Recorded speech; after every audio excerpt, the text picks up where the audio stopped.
Go ahead. All you, Last Ryan. last we left off, we finally made it into the village. We noticed that the Holy Empire troops are no longer there. Um, Started making our way towards Cody's house the way we remembered, and all the, I guess, citizens were still doing their, you're all not trusted, I'm closing my damn door on you guys. Um, so that happened. We made it to Cody. He was still his normal self, except he looked a little bit more perplexed and tired. We followed him into his abode, and there we met Warforge, who was reading books. And Soraka freaked the fuck out, running outside to where Cody had to chase after her. We come to find out that the Warforge made his way here, ran into Cody, and his name is Wrath, if I'm correct. You're correct. So we're all having a conversation. We're basically going around the room, basically snacking on the food and refreshments, basically explaining what we're doing there while Cody is calming Soraka down to go back in. Um, we all go back in and talking, and Wrath has decided to join us on our journey to see if he can find a way back to Brecca, I believe, to his friends. And we're all discussing what to do. We decide to watch the town in basically pairs while getting sleep, so Cody can actually catch up on sleep because he was the only one guarding it because the troops left. He explained that he wanted us to go north to try and find the troops due to the fact that they got a tip that boats were coming into the shore with, I guess, enemies like demons or clockwork. I'm not too sure. I forget about that part. But he would like us to go up there. Soraka suggested with much, I guess, not regret, but displeasure to send a letter to the conclave asking for protection. We said we would discuss this more in the morning. Morning came. We all decided to not go north and to start heading back to Ashwood. And Cody ran after us, basically asking why we're not going north. We told him we can't do that, that we wouldn't be able to persuade them, as Sir Frary is a pain in the ass. And he basically had us finish up what the letter was stating to the Enclave.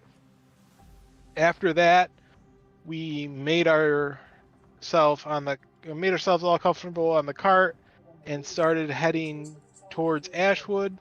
Small banter was made until we got to a bridge area, in which case arrows started getting shot at us. And then a demon popped up saying, "Give me what I want," and it was directing it towards Flynn. Battle ensued. Flynn made like hand motion like he was going to grab the wand in his pocket, and it said, "Yes, give me that and I'll let you live for now." Flynn said, "F you," and shot a ball of light, or a couple balls of light, at him, and we managed to defeat the demon and one of the soldiers before the other two demon soldiers, ran away. Is that all?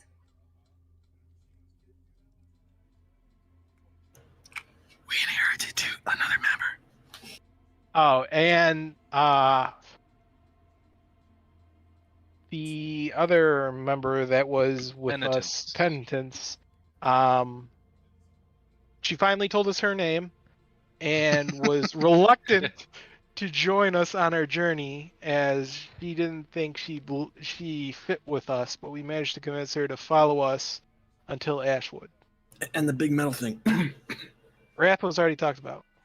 Oh, perfect. Yeah. Wrath was brought up in Cody's abode. The crazy old hermit hasn't been spoken about. Point of clarification, though, Wrath isn't trying to get back from Brecca. he left Brecca because he's a fugitive of the Empire, essentially. So he's not trying to get back from Brecca. He's just putting as much space between himself and the Empire as possible. And the Western Front is where it's at. It's looking for the one-armed robot. No, nobody. And that our a- old Is man, that a sex joke? old man Spider, decided to follow us as he doesn't have faith in the Enclave anymore. So he's a defector, is what you're saying. Correct. Awesome. So, I think the term you're looking for is Space Ranger.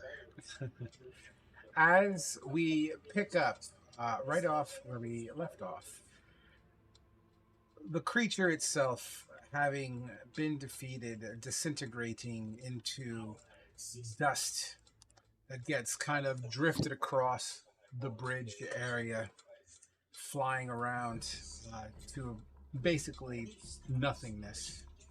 A scorched ground where it once stood. The individuals you lost in the tree lines, there to be seen. You stand there all on the bridge, alone with your, I believe you guys had a horse and a cart, if I'm not mistaken. Yes. Yep.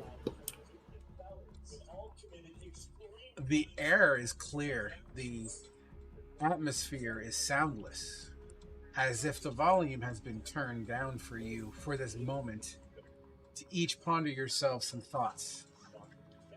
As we continue forward on your mission to Ashwood, Soraka, you have a moment of reflection. Where's Soraka at this point in time?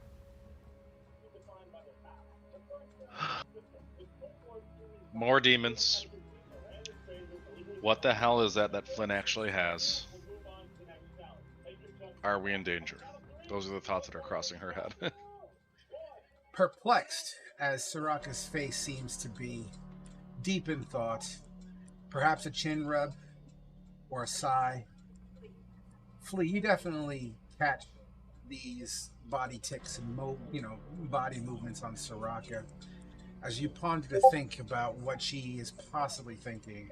What's in Flea's head at this moment? Please just thinking, I'm the greatest. I defeated the demon. We are the best. And then it's just like, but what did it say? And then out loud he's gonna go, what the fuck is going on here, Flynn? You hear It's like- the rat's voice call to you, Flynn. Oh, I said that out loud. My bad. Right.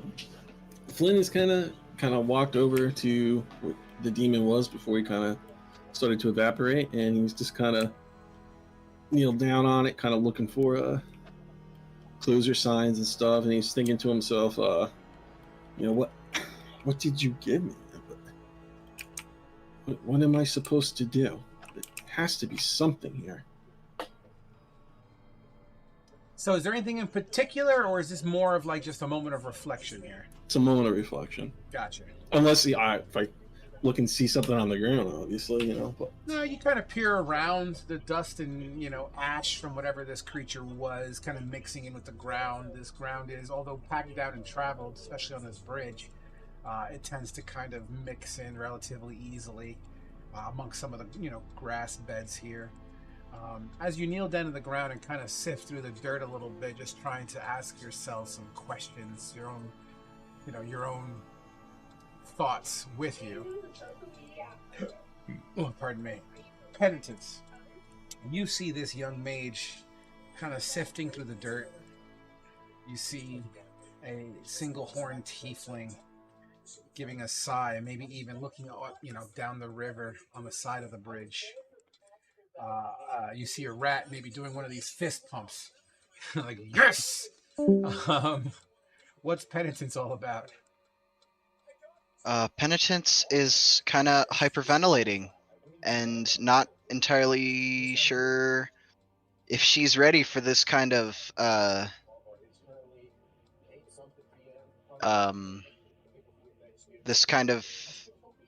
high risk adventure, but she doesn't see many other better options, so she's trying to maintain her calm, as it were.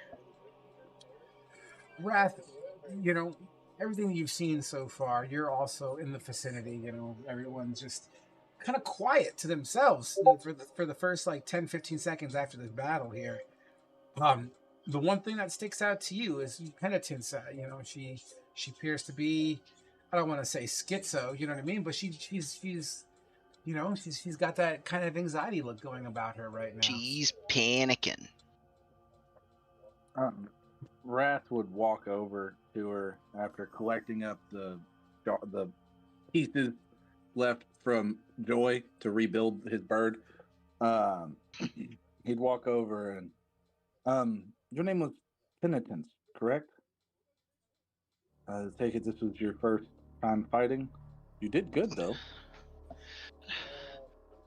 Not my first time, but I don't like fighting. It's very scary. It can be, but sometimes it's a necessity. You did well though. But you're okay now. We're all right now. Maybe here, and he kind of like not forces, but helps like walk with her to like try and ask her if she wants to go sit down in the cart. You know, just take a breather. It'll be okay. She nods and. Sorry, go ahead. Just as we're walking, he would say, "I'd like to say it gets easier, but it can be scary getting in fights. If you're ever not scared shitless, something's wrong with you, and you probably need to hang it up." In the middle of that sentence, as you say scared shitless, a piece of Joy kind of falls out of your pouch, your pocket, or your hand. Like, it kind of still looks like a piece. Maybe a wing hits the ground with a metallic thud right next to Penance's feet. I don't remember. Is Joy a familiar you had? Joy is my homunculus servant. It's kind of like a familiar, but not exactly, because it has like a hell. It's kind of like a mix between a familiar and like a ranger's beast companion. So Gotcha. I can Okay. cast spells and stuff through it, but it can also attack and everything. And it has a small amount of health points and armor class at scale as I level up. So kind of like a beast companion like. It's an artificer familiar. It's got its own Gotcha. stats and Okay. stuff, but it's basically a familiar, but it's for an artificer specifically. Gotcha. Okay.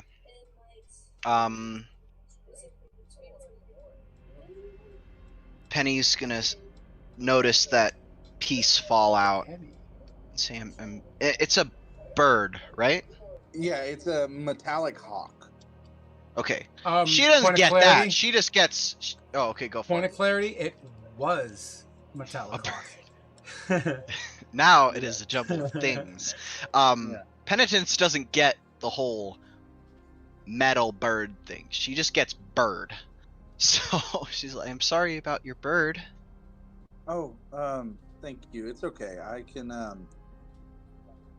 make her. She's a machine like me, but do what? Like heal her, and then Penny is gonna kind of like glow, like she's talking to, like referencing her own healing magic. In a way. And as he picks her up, he starts casting mending on the pieces of the bird, which his fingers start like popping apart into these different tools, and he's like tack welding and screwing these pieces of her back together. It's like his hand is turned into the Swiss Army knife of independent tooling. You hear high-powered as if you were in like the garage or something. Essentially, but it's like really clockwork and steampunk. So it's all like pneumatic, and there's like little puffs of steam and like, you know, bits of spark as he's welding this bird back together. And he's like, it will take a moment. I have to look at my character sheet once I get this shit sorted out to see exactly how long it takes me to fix her. Penny, this is completely newfangled to you. You know, this is a type of magic. whether you even consider it to be magic is up to you, but you know, this is out of this world for you. Yeah, it's like says, does that hurt?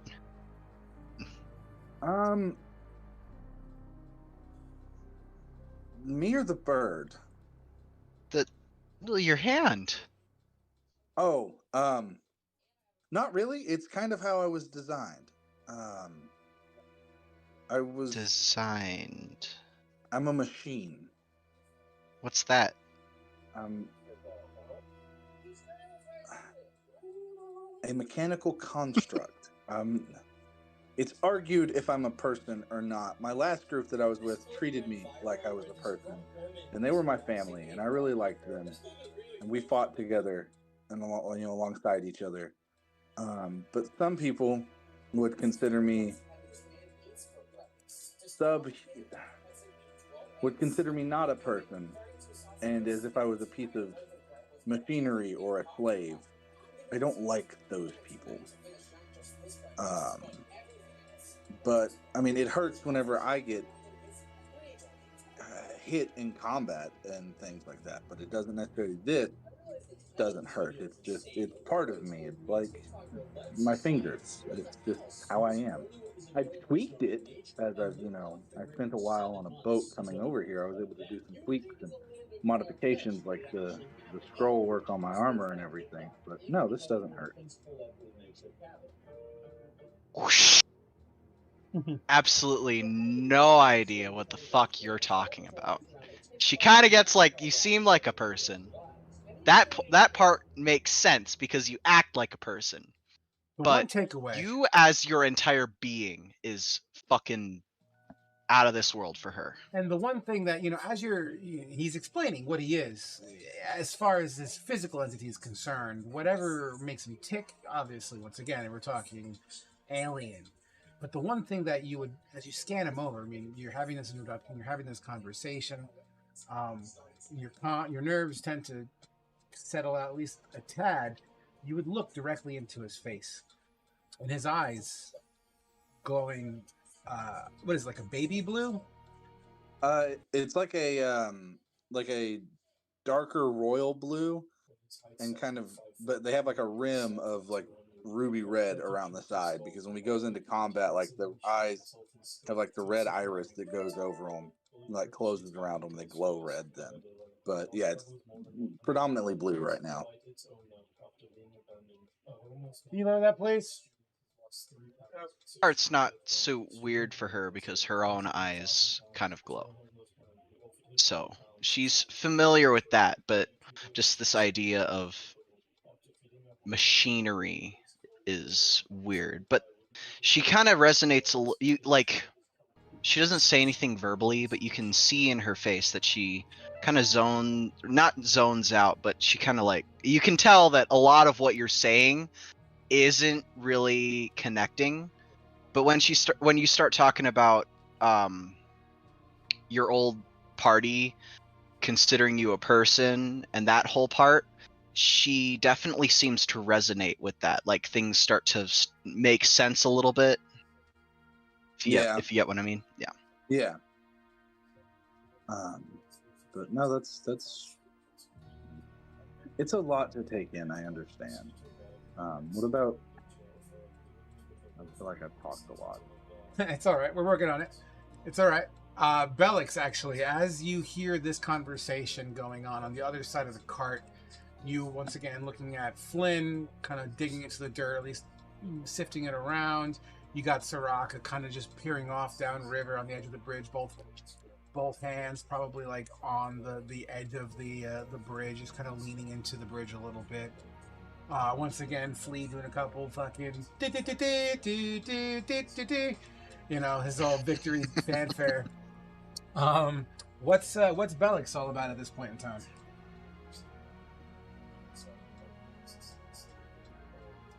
I guess he's not back yet. He's dead. I killed him. He's not even in fucking Discord. What am I talking about here? Rip. Nevertheless, guys, you acknowledge the sun high in the sky. The moment of clarity and peace is interrupted. For Flynn, as Flynn's belly begins to rumble. I'm kind of hungry.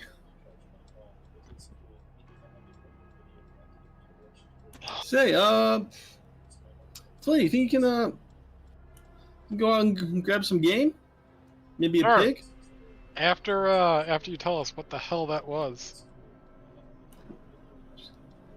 I mean, I don't know. You just wanted something from it. I don't know what to tell you. It pointed at you, and when you made motion at your wand, it said yes. What is going on, Flynn? I mean, you saw what happened last time I used it. Yeah. A demon came, and it was a big bony skeleton looking like asshole.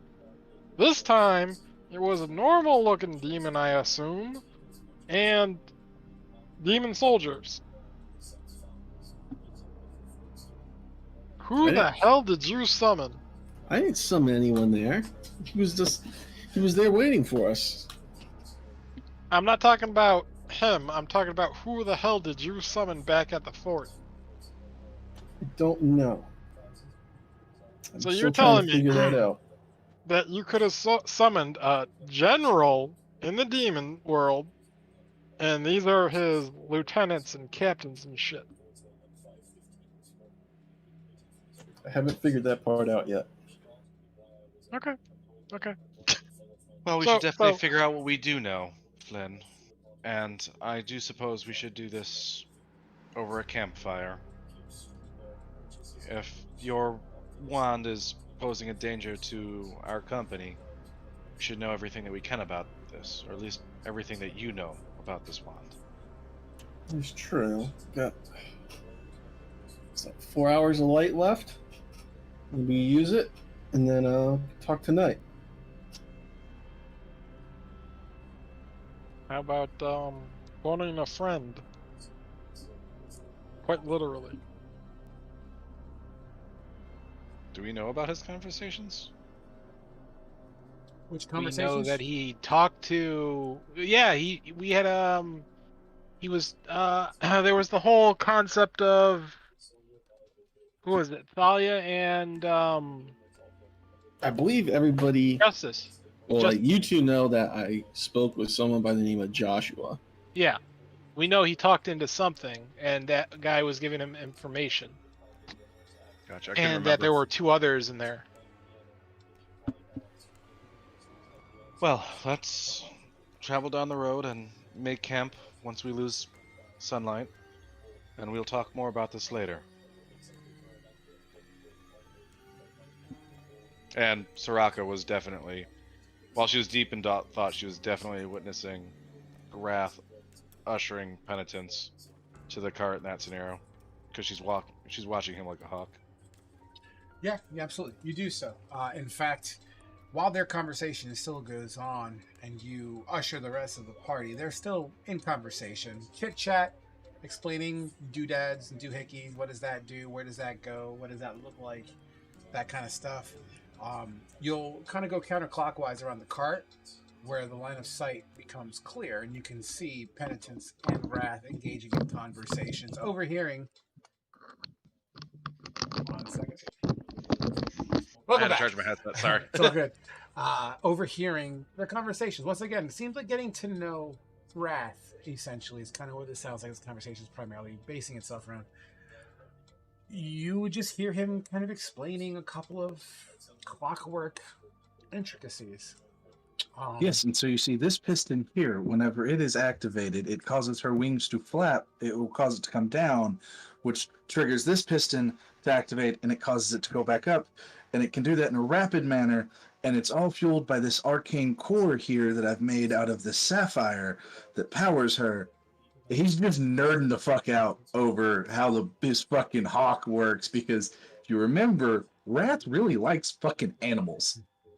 He really likes fucking animals? That's kind of weird, bro. Nerd. With that piston. God damn it. with the piston. So what I will say is this: I know you did a journal entry, Russ, so you did get a bonus inspiration for that, or DM inspiration. If you were to stack on 2 of them, I would give you a DM inspiration for that. Cool little tidbit that you just jumped in there, but we don't stack, so an honorary, Rip. inspiration. I like it's fine. I'm just favoring it up. I love it. Nevertheless, then as Soraka, you would be listening into this, and now you're within their line of sight as they kind of both look up towards you. She'll just give a nod as she walks by. She's not really trying to engage in the conversation with Wrath right now, but she's just witnessed his, I guess, good nature, and is starting to kind of self-doubt her predisposition on him. Biases. Her biases. He'll look up and be like, "Hi, Soraka. Are we gonna have another fun debate, or would you like to learn how joy works too?" I'm really excited to learn to show my creations. He gets really excited about some shit, and he also really liked the debates y'all had because he's trying to learn about fucking people. Oh, he wants to learn about fucking people now. Holy shit, Wrath's just all I over know it. has It's become a self-aware. thing, and is basically asexual. I'm a real boy. Very taken aback. She'll just be like, I'll pass for now. Think we have some more pressing concerns. I mean, yes, that was kind of terrifying. First time fighting a demon. Not my first time fighting a monster, though. So, does that happen often around here? The whole demon thing? I know I heard mention of some type of plague. Well, more frequently with this party, of course. My last party had a good way of getting into some shit, so. Well, you know the story of my last party, unfortunately. She kind of just continues walking to the backside of the cart. Wrath would kind of perk up when we mention that, and he'll say, you're not the only one that knows what it's like to lose a friend. I've lost multiple. I feel your pain there. Fucking snakes. That's all he says. Man, we're just fucking everything. Should Soraka reply with fucking Warforged? She'll just fucking everything. She'll just give a nod as she continues to the other side of the cart and sits down. As you all prepare for camp to engage in this conversation, we're going to fast forward 4 hours in time. At this point in time, you guys have selected a location off the beaten path a little bit. Not necessarily in full view of the road, but the road's just beyond over yonder,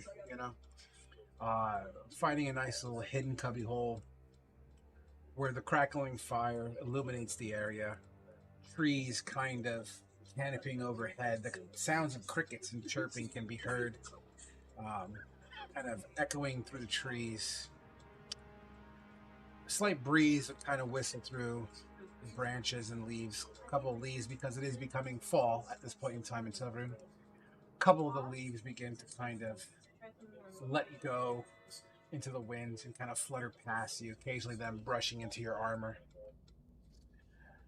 We're going to go ahead and say Flea was successful in retrieving some degree of small game that had been prepared by... I need a volunteer. Anyone? Penny don't know how to cook. Flynn will make an attempt. Wrath will But try. I have to use the bathroom really, really, really bad. So let's pretend I'm doing that, and I'll come back and roll and see how good I did. Absolutely. With Wrath overlooking a sticked creature over open flame, Wrath kind of buttering them up with some degree of seasonings and sprinkled fucking salt-based style. Over salting because he can't taste. Flynn hopping away to behind some tree cover to relieve himself. Because of the conversation that aims to take place, the wand itself is now on a stone where Flynn would be sitting currently, as he left it behind in plain view for everyone to view. In its own, it looks a little like this. Frog, can you add me to the table, please? It's on default. You should be able to do it. Let me see here. You know, I am still on the world map as well. Yeah, I haven't moved it. Okay, all right. I was just saying I was in the elevated threat, so I didn't know if that was something that... That'll do it. So the wand kind of sits on the stump. It looks a little like general chat at the moment. Little like general chat. Soraka will pick it up and start inspecting it, since he's not there. Didn't you say that the wand like bona fide a little bit more ever since he used it? What? I'm sorry? It So when he used the wand, when he was using the wand, it was like that. But then once he casted it, it became like what, cold to the touch? Yes, it was colder after he used it. As Soraka picks it up, it does feel fairly warm to the touch.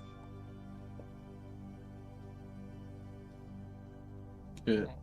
Well, Wrath is still busy cooking, isn't he? I mean, you're in the area. It's not this, like, you know, it's a fire pit. Nothing crazy.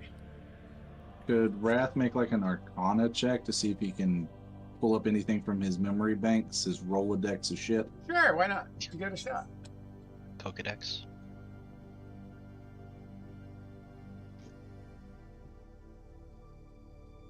15? You know, you remember specifically with the 15, right off the bat, this wand doesn't reflect much. You know it's magical by far. It's clearly magical.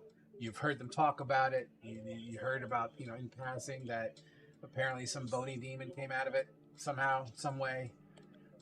So there's no surprise or secret that it's there. As far as the direct identification of what it is, you kind of cross-reference a few things as you were also reading the books in Cody's place. And you came across that story. And you kind of put two and two together, at least a little bit. And the name Zeromus pops up in your little Rolodex in your head. And you kind of assume or try to put the name of Zeromus involved with this wand somehow, some way.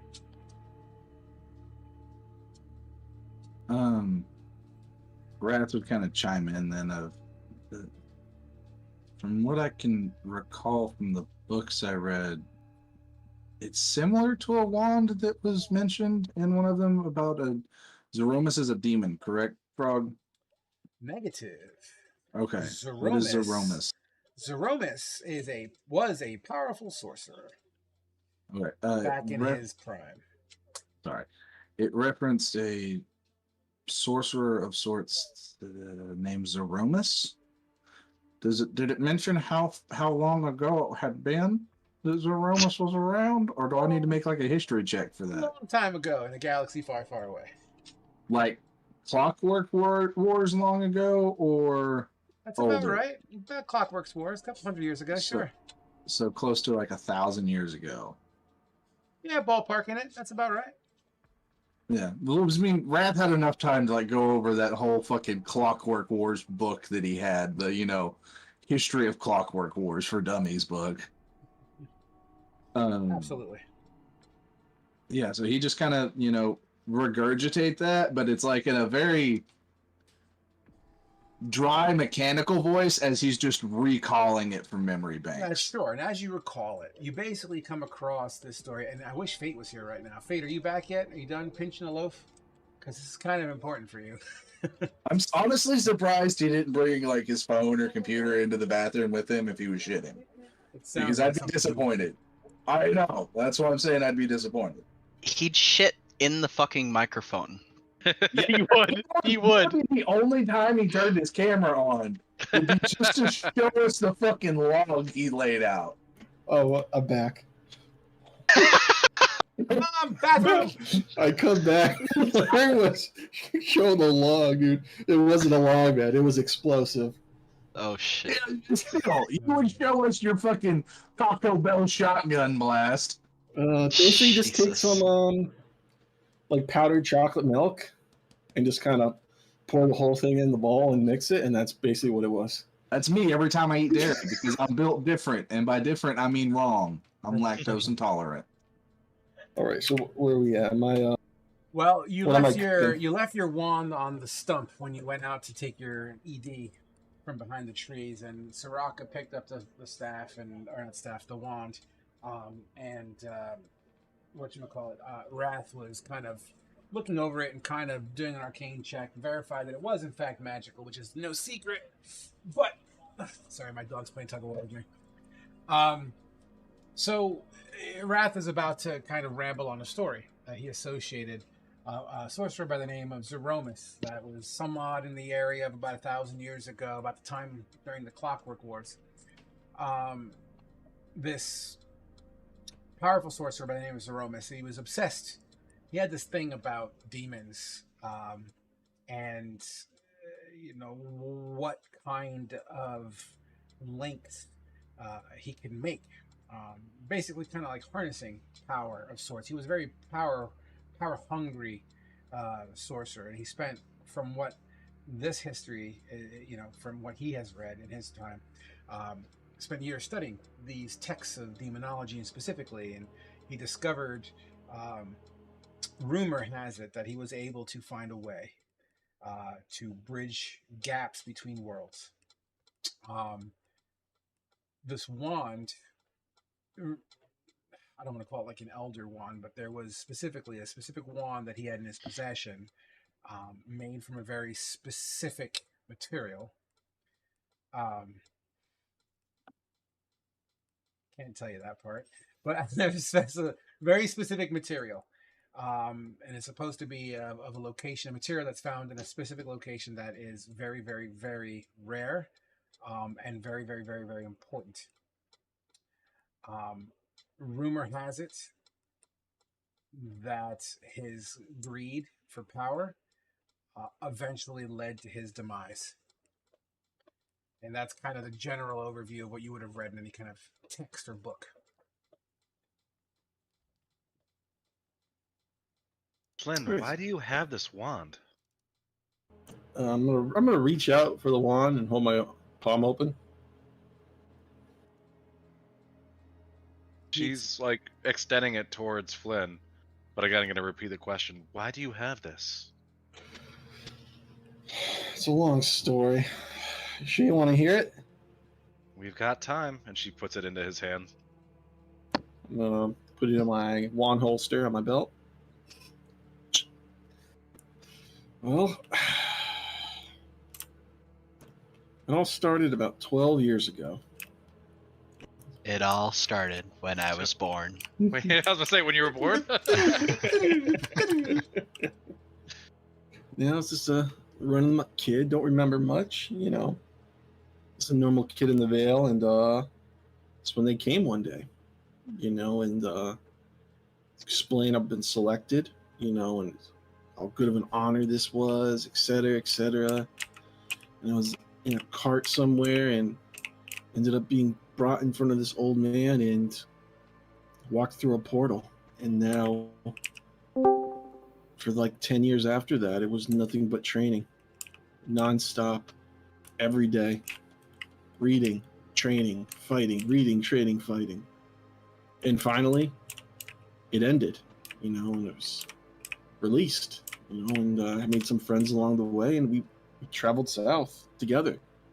And there was this inn called the Midnight Vale, and had this group of mercenaries working in it, and needed some work. We had some good abilities, and we joined up, and became known as the 11, and did a lot of cool things. Made some cool friends, got some coin along the way, and finally, we were sent out west, to dispatch a demon who has gained a foothold out in the Western Front. He went by the name of Melvin, and we struggled for a while, but we were finally able to break through. When my friend Eustace, who's another mage, his power was able to cut through, his defenses gave us everyone the opportunity to run in and basically dispatch this demon for good, and that's where I don't know, hold the stone up my hand. That's where we got these from, It shattered into 4 pieces, and we all kind of kept the piece, able to talk with each other, communicate, But shortly after that, my master showed up, Kandori, and he sent us out throughout the world. And one by one, he sent Joshua back home. I'm not sure what details he explained, but I know he has traveled in the world quite a bit. Jamie has disappeared essentially in secrecy, while Eustace went to the southeast of the world in these dwarven regions, to investigate certain things, and I got sent to the dogs, but I was gifted a wand in the process. I was told it was important and that I would know what to do. And then he left. Is this wand made up of the pieces of the demon you slayed? Nah, I highly doubt that. Well, It's something else, something special. you know what to do? What would that be? You just said you would know what to do, so do you know what to do? Still putting those pieces together. Then you don't know what you would do. With Soraka asking Flynn if the wand is part of the demon, and Flynn oh no, that's not it. Would Wrath trust that? Because he's kind of on edge. You asking I'm me asking, that? yeah, I'm asking you, Frog. I'm not understanding the question specifically. Instead of saying I want to roll an insight check, I'm asking, would Wrath trust Flynn's word, since he's just met these people and found out that there's a demon that wants Flynn's wand. Soraka brings up a good point of, is that part of the demon he's slaying? And Flynn's just like, I'm not. That wouldn't be it. That little guy, don't worry about that little guy. Yeah. And to be quite honest, I can't decide that for you. We just met these guys like 2 days ago. Could I roll an insight check to see how he feels about it, or just go on with it? I mean, the insight itself, it's more of a spidey sense, really, and the spidey sense is going to be more for your interpretation. I mean, he's telling you a story. I mean, he doesn't appear to be. No body languages would strike you as odd. You know what I mean? Okay, never mind.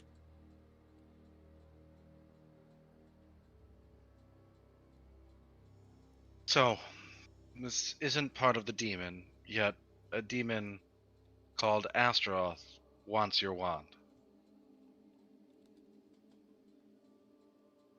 Yeah, I suppose we're gonna have to figure out what to do about him. And do you know this Astaroth? I've never heard of him.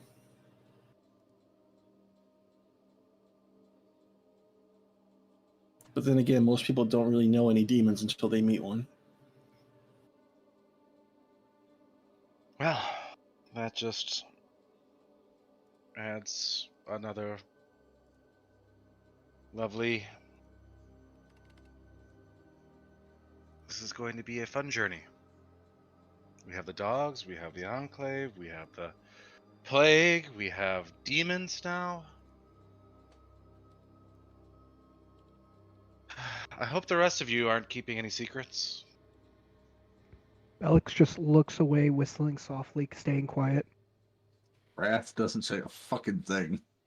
Oh, yep, sure. Starts crawling up the tree. Well, Flynn, I hope everything that you've told us is the truth, and if your master has gifted any of your other friends similar items, you may want to warn them.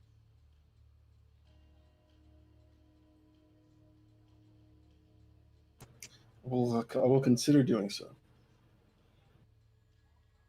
So, that brings us to our 3 newcomers.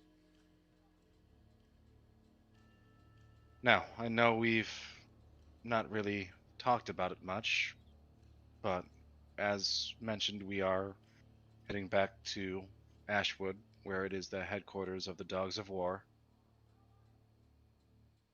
Each of you are more than welcome to join the dogs if you please. Bellix, I don't know how that will work for you, but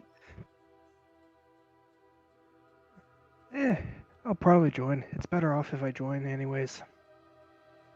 for one thing, it is a way to make a living over here. I don't always agree with their ways, but I've learned to avoid certain missions that are against my nature. And it will help maybe figure out your place over here. I know penitence and wrath, as she says it slowly while looking at him. He is full ADHD mode. He's listening to you, working on his bird, and like fucking with other shit on his armor too. But he's paying attention. You're both looking to find your way, and penitence, it doesn't seem like you know a lot about your own heritage. I'd be happy to help where I can. I mean,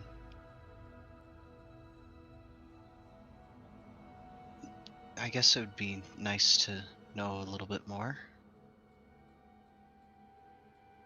There is safety in numbers. And it seems like Bellix is already on board.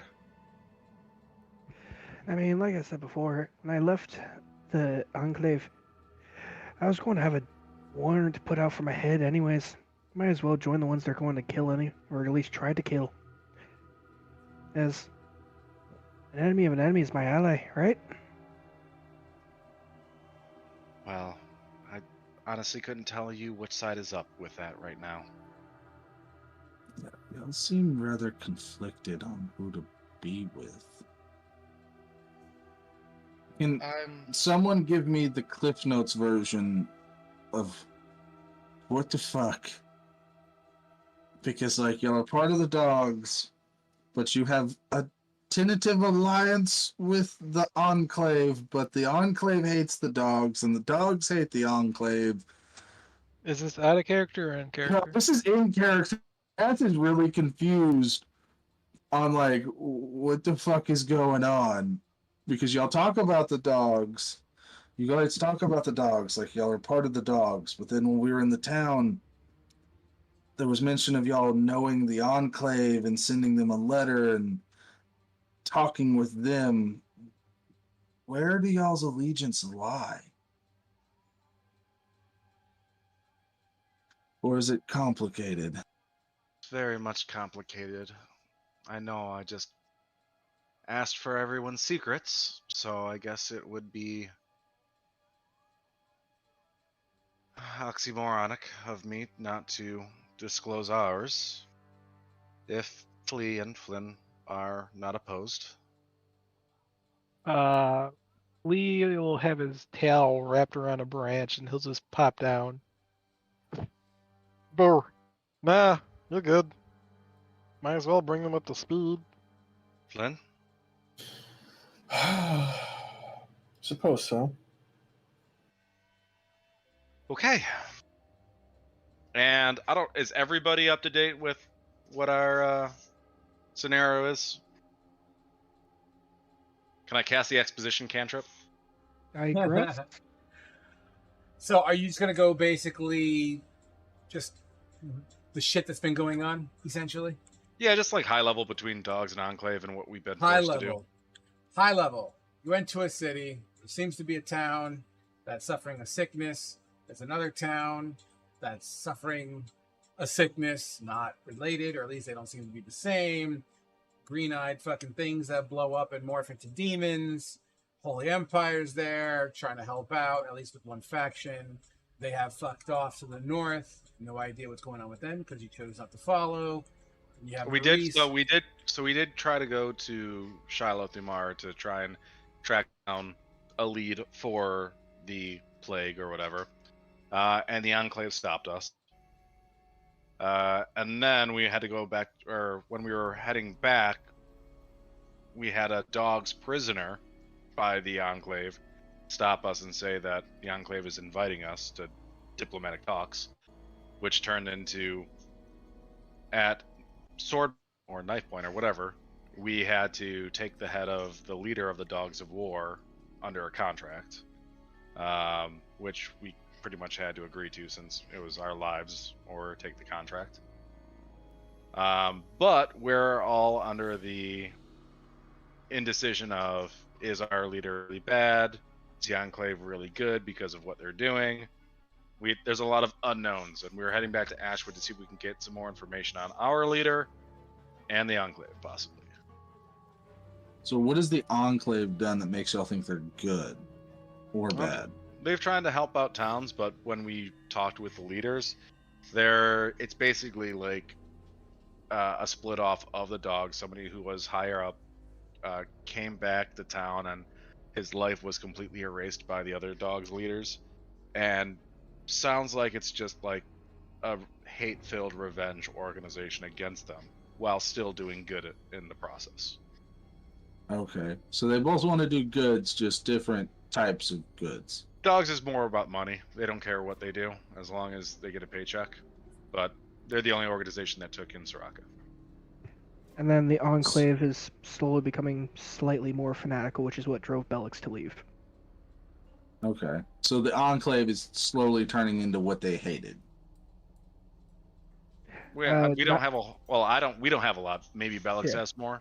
I mean, not necessarily. It's just more like, yeah, if you don't believe what the Enclave believes, it's more or less you get put on a blacklist it's just becoming more black and white. Less gray. So it's more 1950s McCarthyism. Everyone's a communist if they disagree with us. Yes.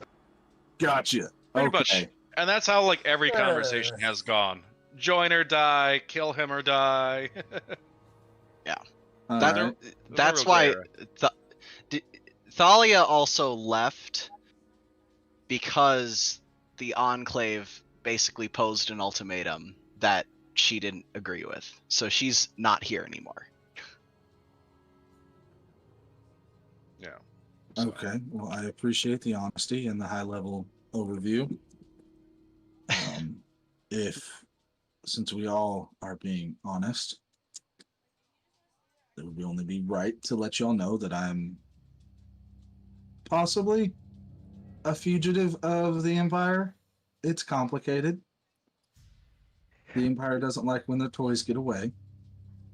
That's fine. So you are associated with the Warforged up north.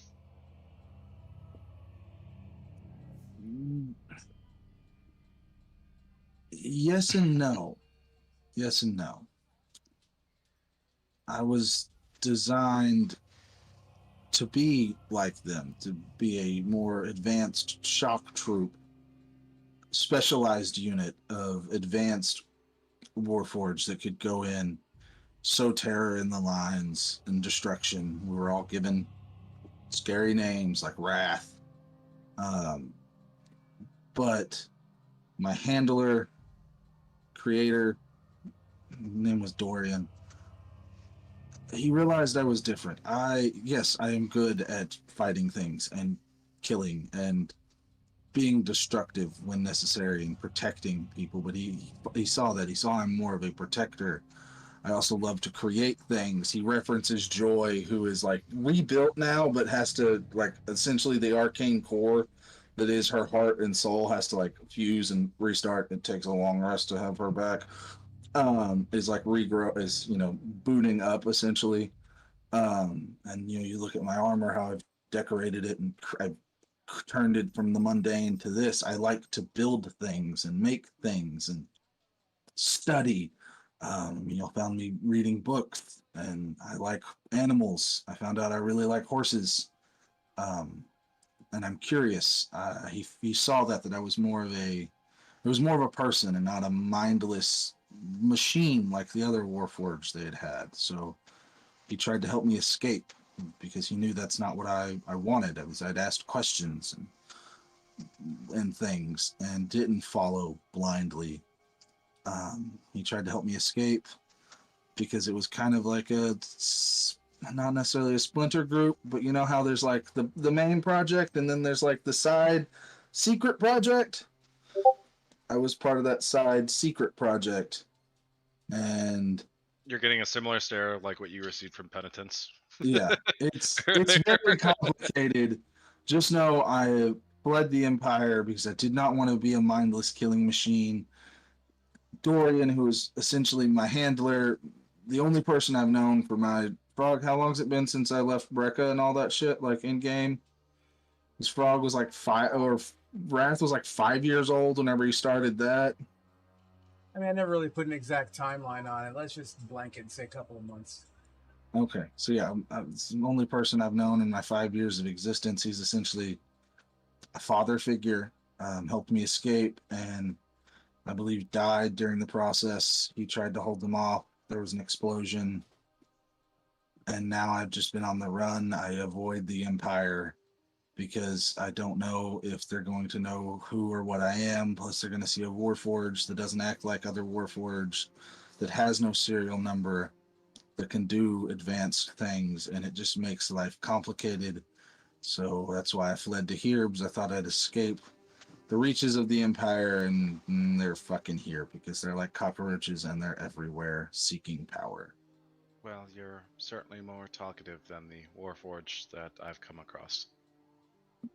Yeah, they've really just taken the Warforged to their more primitive state. Well, I mean, on the plus side, if you are running from a Holy Empire, that is probably the most Holy Empire that I've seen in a very long time here. Good. But yeah, so that's how that's the rough reason of why I'm here in my secret. So, I have a very good biography on you. The Cliff Notes on Bellix. Penitence. As soon as you say her name, she kind of like shrinks down. Everybody's kind of looking at her, and she's clearly not very comfortable with being the center of attention. It's okay, friend. No one's going to harm you here. You're free to speak your mind. Well, I don't know that there's... She clearly is having trouble coming up with the words. Take your time. As long as I can remember, I've just been... I belong to a brothel, and the owners of that brothel were very unkind to me. I'm not entirely sure why I was there. I never knew my mother or father, and they kept me away from the world. But I thanks, Frog. So they claim to be religious of some kind, but I'm not entirely sure what that means. But I don't like people who try to align themselves with religion. And one day they tried to well, they were hurting me because I wasn't doing things the way they wanted me to do it, and I didn't mean to do anything, but like something happened and they were dead and the house was on fire. I had to run, and I've been running ever since.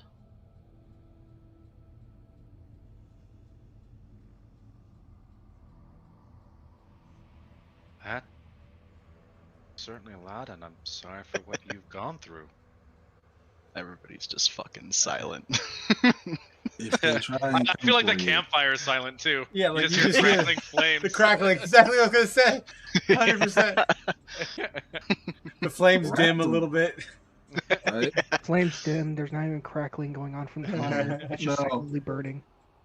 Wrath just angry because he doesn't like the thought of anyone taking someone's freedom away. You know, he's gonna be a fucking killing machine slave. If they try and come for you, I will rip their fucking arms off for you, penitents. I don't want you to do that. Oh, I'll do it gladly. Soraka, then you will see me become primal. Well, let's hope I do not have to witness that. But I would like to avoid bloodshed where we can.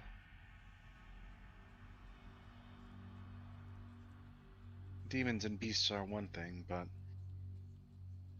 again, taking the life, as we've been contracted to do so, is a whole nother level. And penitence. I'm truly sorry for what you went through. But you can rest assured this party is safe, and as far as I know, there are no more religious individuals with our party. Says the cleric. Well, I mean, I'm. That was out of character. Oh no, she is religious, but it's kind of like a wild religion for her. Yeah, but penitence doesn't fucking know the difference. She just knows what the people she grew up with did, and the way that they treated her, and the things that she saw them do was what she's familiar with. Penitents grew up in a fucking cult. Basically. Caleb, I check like your how PMs. My PMs, oh boy. I like how this is like a love triangle, but a fear triangle for us. I'm afraid of the Warforged. Penitence is afraid of me. I'm just afraid of the Empire.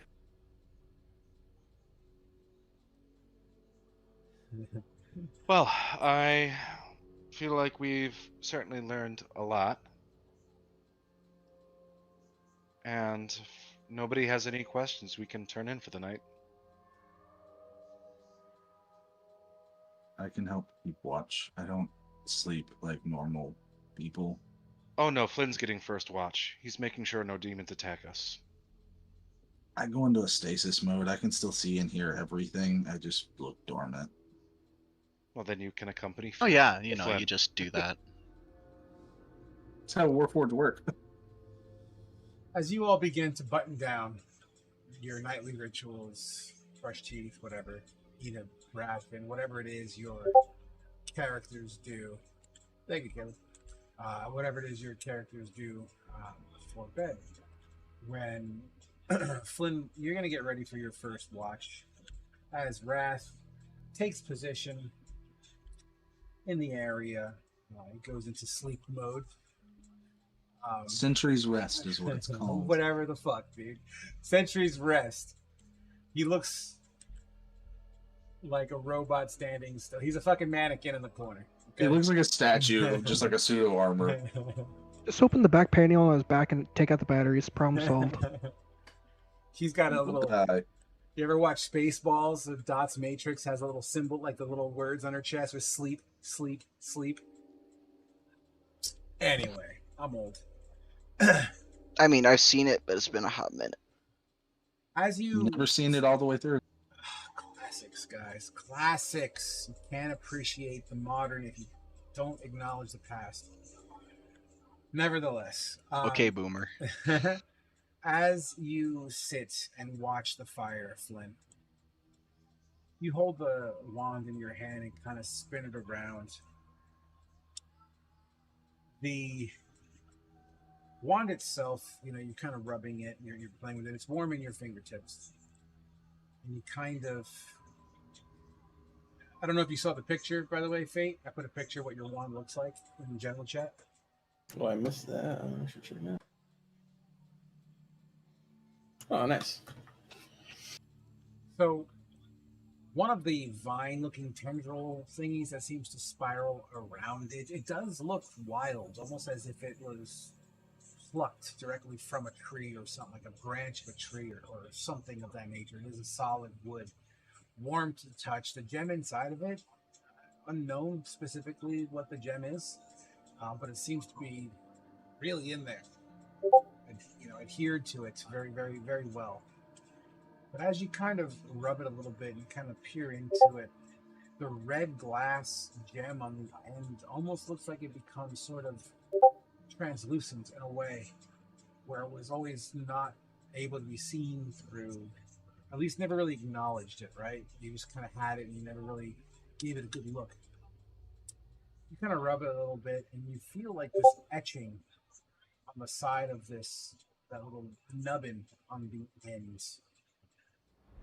And when you kind of hold it to the fire in a way where you can kind of see the shivering of the fire on it, the etching on it kind of looks like this. As soon as I find it.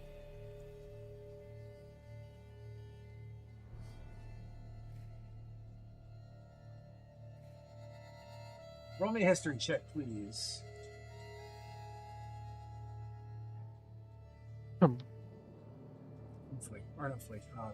Fucking Flint.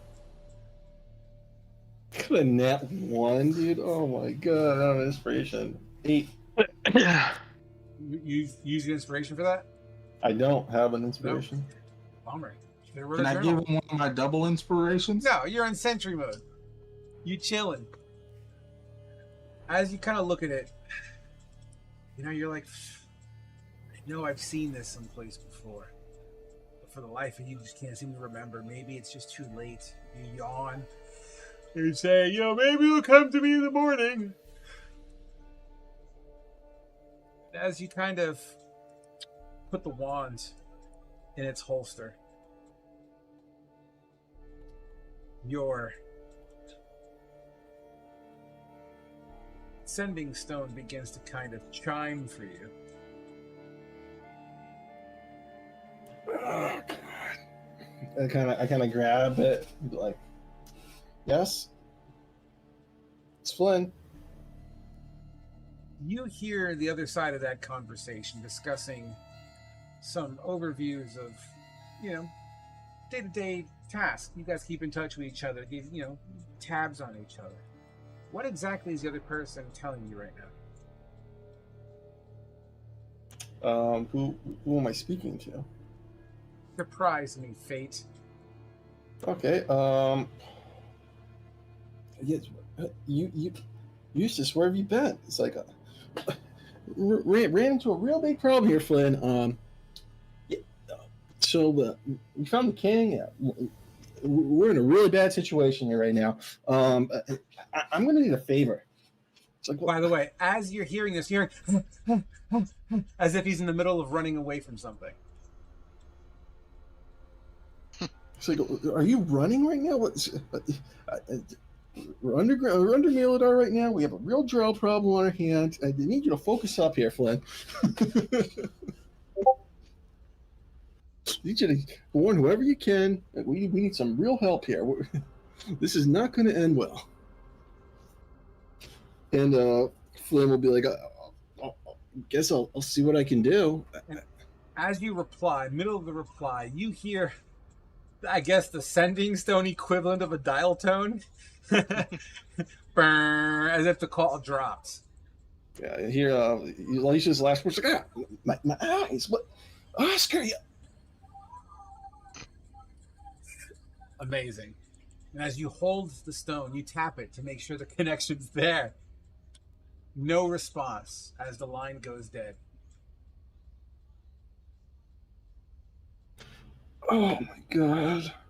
What did you do, Eustace?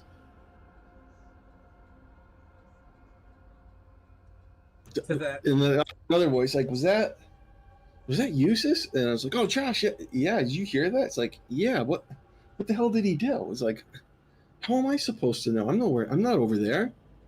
It's like, oh. Well, Take care, Flynn. I'll figure something out.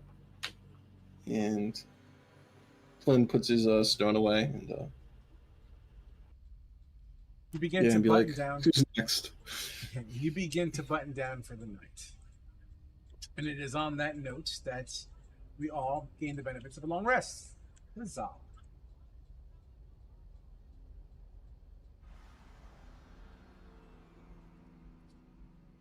Cool.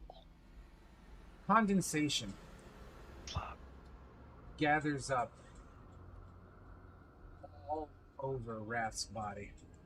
As the sun rises, it shimmers like sparkly beads in sequin all over this immaculate armor.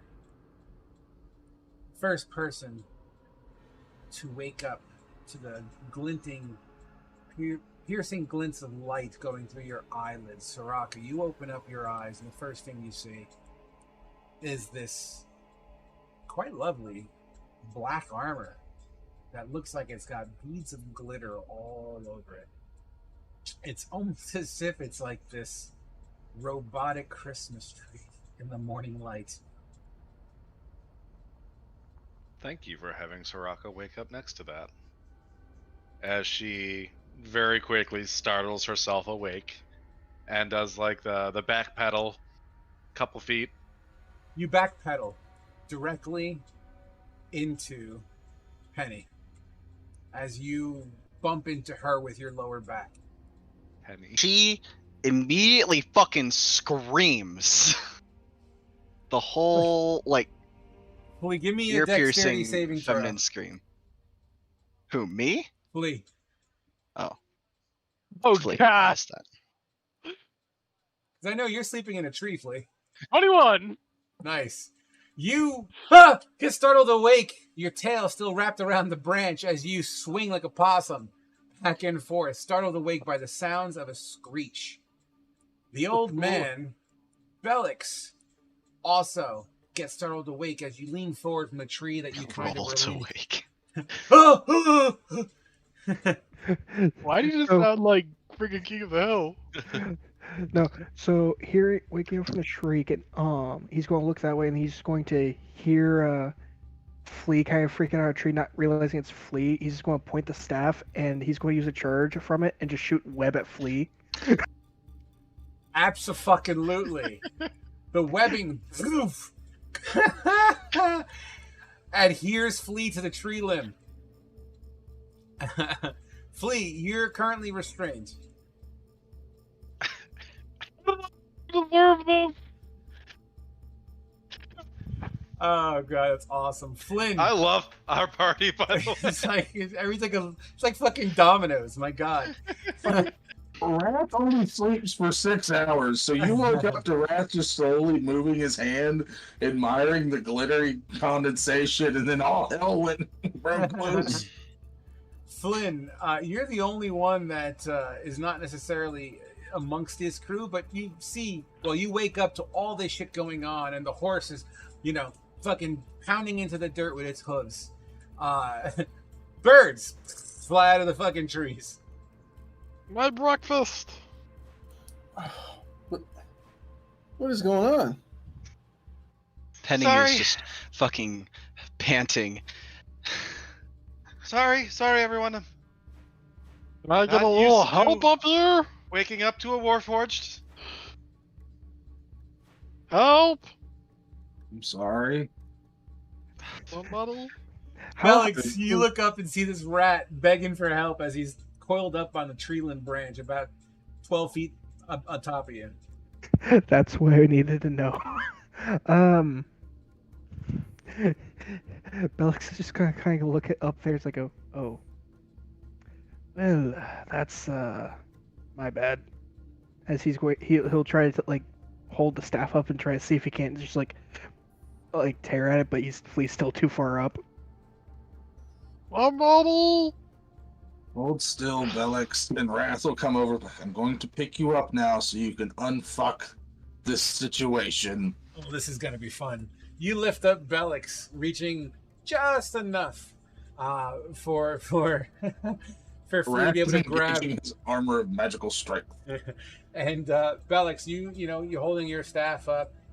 Flea is able to grab the end of the staff. Why don't you give me a strength athletics check or acrobatics? Yeah, let's go athletics. Go athletics. Both of you. Flea and Bellix, as you pull on each other's weight.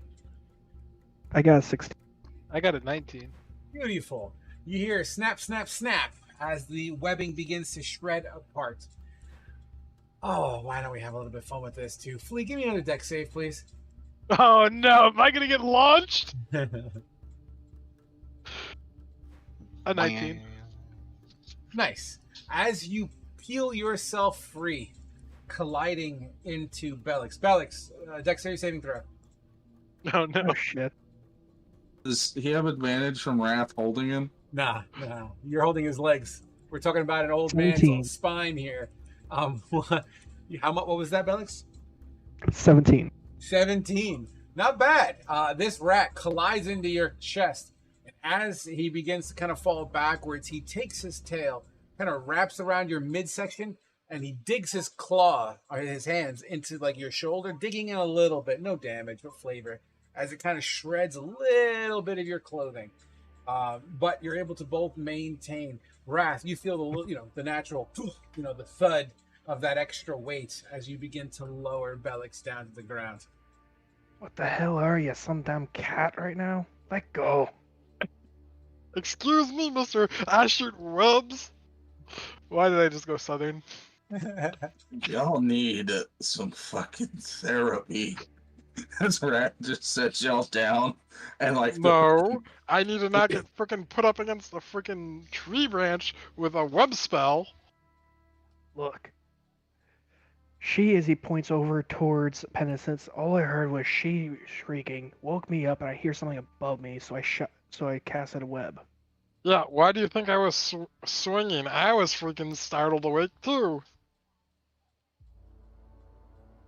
Well, Starts looking at I'm her, sorry. looking at Penitence's way. Penitence, are you okay? I'm sorry. I didn't mean to scare everybody. I was Not scared. scared, startled. Should I start sleeping away from the camp? I'm so startled. It's fine. It's fine. I'll learn to deal with it. out of character, at least now we know everyone is trigger happy when asleep. That's the most. Yeah, that's a canon event. We all have the observant Alert.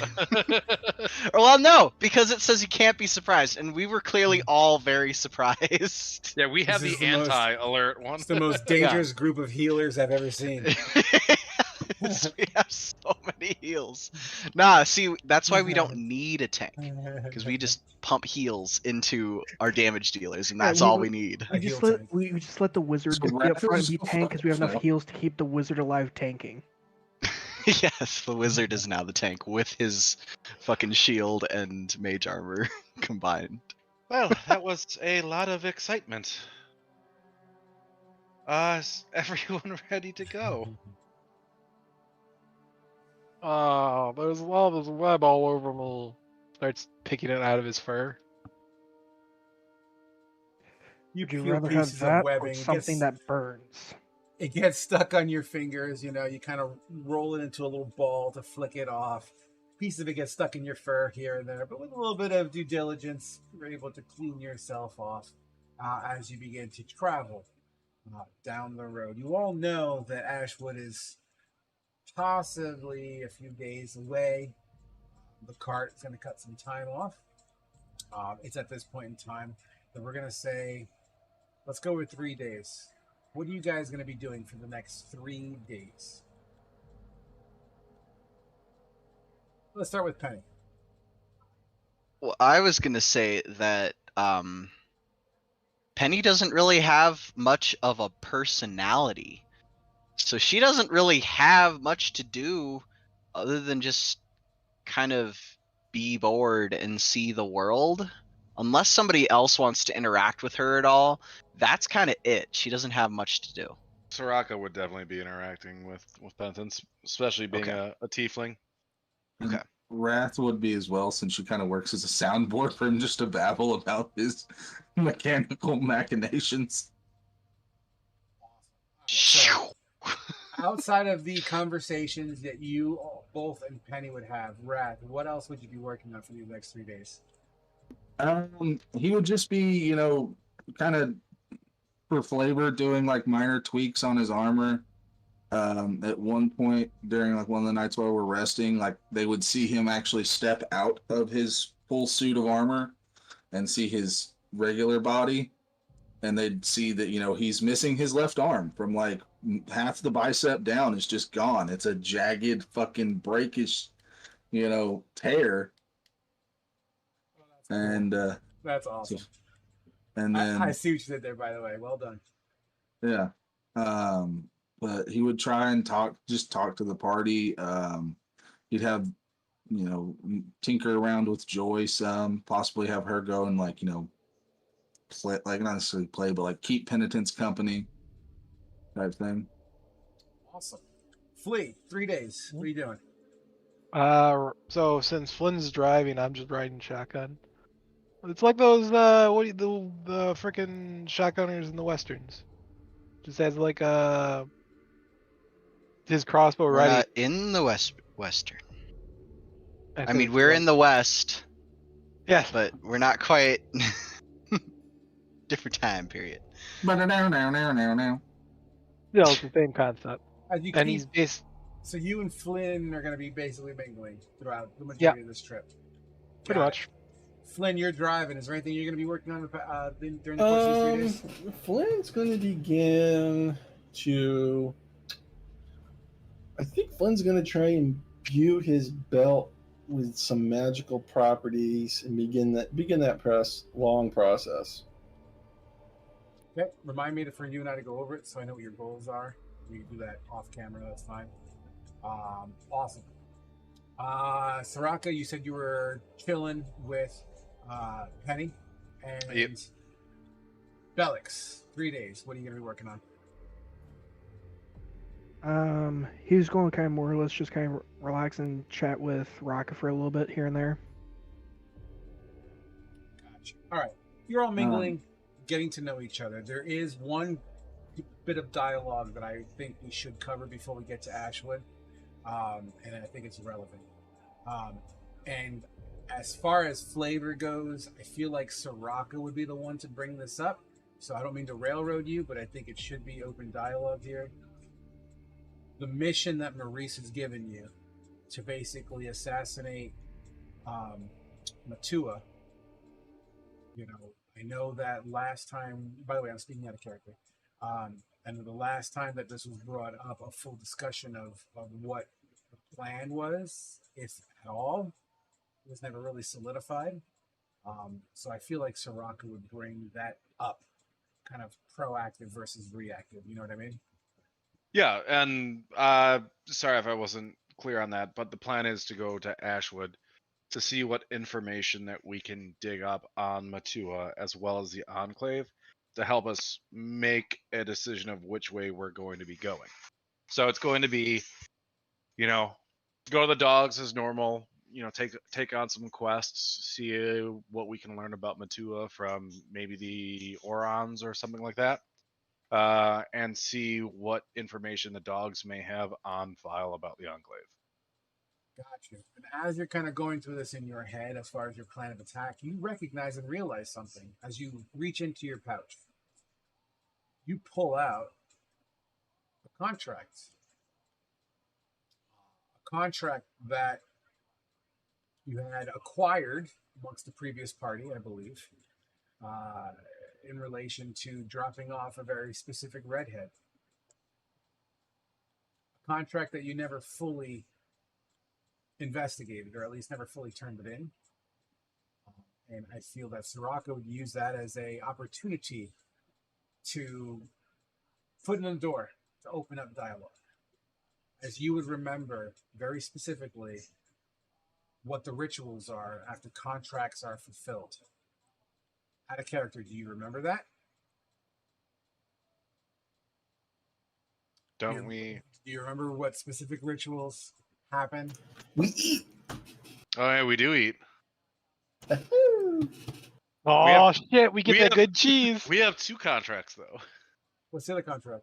Delivering the goods to Tilly. Okay, that too. That works. Oh, we turn in one at a time. 2 fucking Two meals. meals. All right, sweet. So you guys have your shoe in. So then that's what we're gonna do. Why don't you guys think about it? Because there's more to that ritual than just the meals. And I don't want to spoil it for you, so I guess we'll see what happens. So why don't we take our 10 now then? The only person that wouldn't know is you, Josh.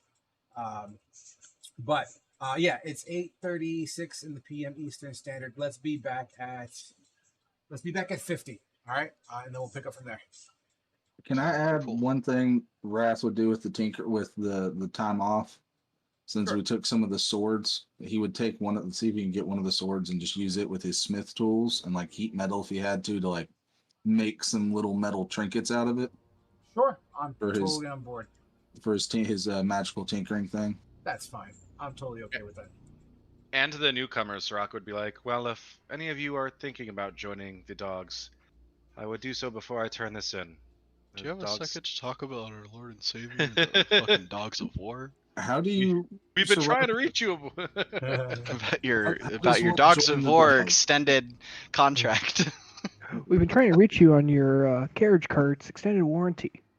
Right? Can someone fill me in on how we join the dogs? Wrath doesn't know. Is it Um, More or less just on start the hanging line? around and sign a piece of paper with your name saying that you're joining. We'll introduce you Okay. to one of the Orans, and they can take it from there. I don't have to make a blood contract. It's kind of hard for me to make a blood contract. You know, that is kind of funny. I'm not sure how that will work. Me If either. we open up a piece Oil. of your Just arm, oil. does oil come out? Oh shit. Do How's what? that gonna work? Alex? Does oil come out if we open up your arm? Oh man, are we about to have another debate over Wrath not being human or You know having what? a spirit? Or... I can work with this. I can work with this. I'm Well, gonna use the I bathroom. I'll be back. Be back in a minute, I guys. actually needed to talk to Frog about some stuff with Rat's backstory, so Rat's need to get with it. backstory. need to get with you later, Frog. I'm on board. What time did we say we were coming back? At 50. 50. Got it. Oh, this is a shit show.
Ooh, So how's it going being traumatized every time you wake up? that's good. It's going fun. Going fun. Wrath was the perfect addition to this party. I'm just glad I get to play him again. Alright, is your time with the Fey Chosen canon? Yes.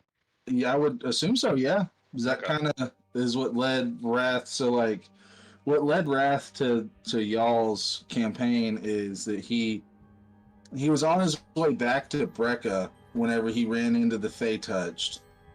And then whenever that all ended, he finally made his way back to Brecca after Khajiit and all them had liberated it. Spent some time there, talking with Khajiit, hanging out with his buddy. But once the Holy Empire started, getting more active, he kind of was like, I need to get the fuck out of here because shit's getting dangerous. Khajiit helped him get, because that's the only person he would know in Brecca.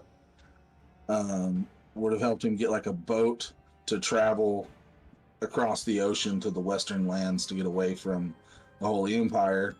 Not to stonewall your character, but I felt like that's something Khajiit would have helped him with, since Khajiit and Wrath were friends.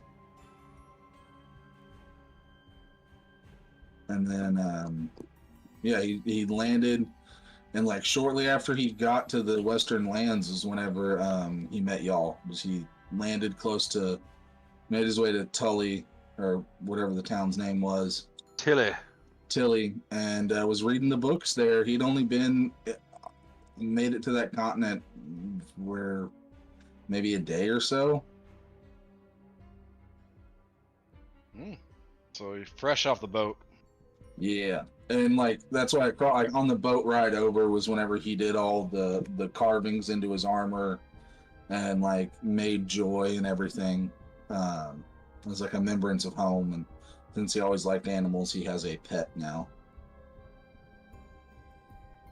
Cool.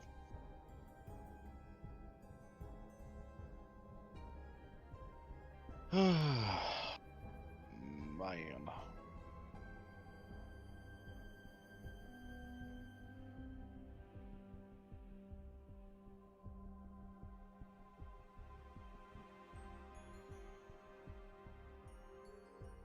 Hey, Penitence. You see my message to you? I did not, but thank you for letting me know. Profile picture. Oh. It's a Bilgewater icon for League of Legends. Oh, okay. Yeah. Lame.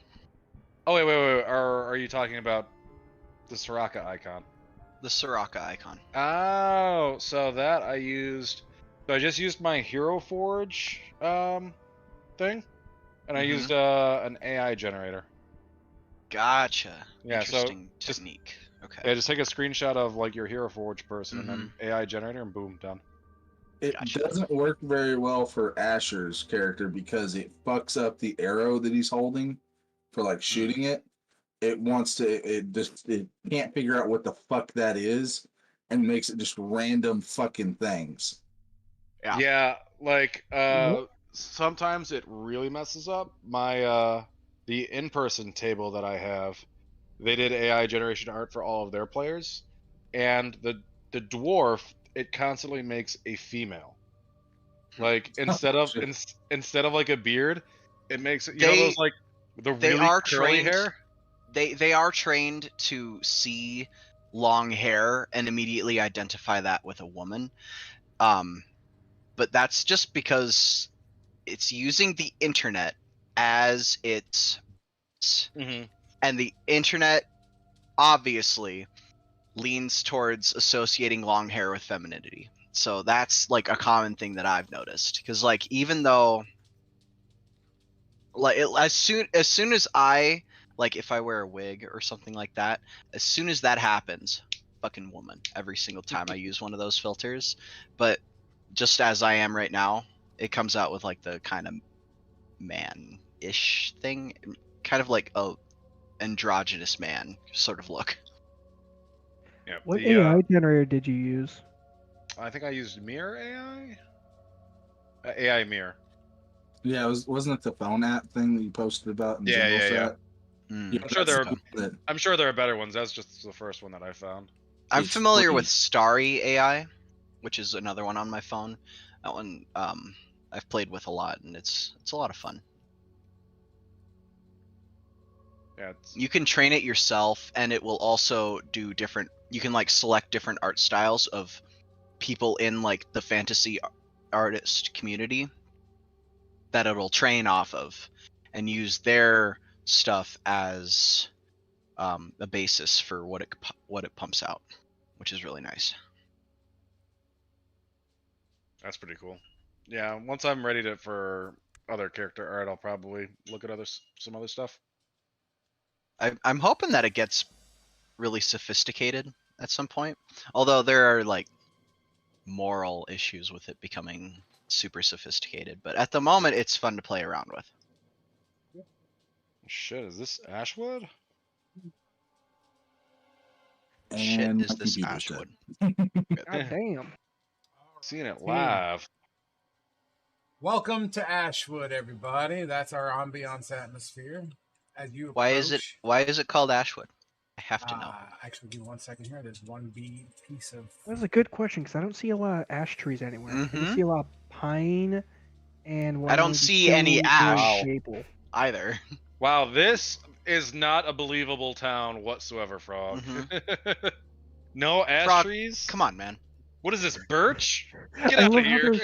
there's just one random house in the middle with a bird's nest and 3 eggs on top. I love it. Yeah, we start nitpicking Frog's world building the same way that There you people go. nitpick I wanted to make fucking sure that fantasy you guys, authors. You guys arrived at sunset. That is a pretty Sir? cool screenshot just where I'm at right now. Take it, Sir, post it. the bird eggs are glowing. Maybe I sir. will. I like the big manor house off to the right with the waterfall. Well, it's funny you should bring that up because that is the headquarters of the Dogs of War. Nice. There's a giant bonsai tree. Is to there the a right of it. fog going on, Frog? Do you have a fog effect going on? Very light. Could you take it off for a second?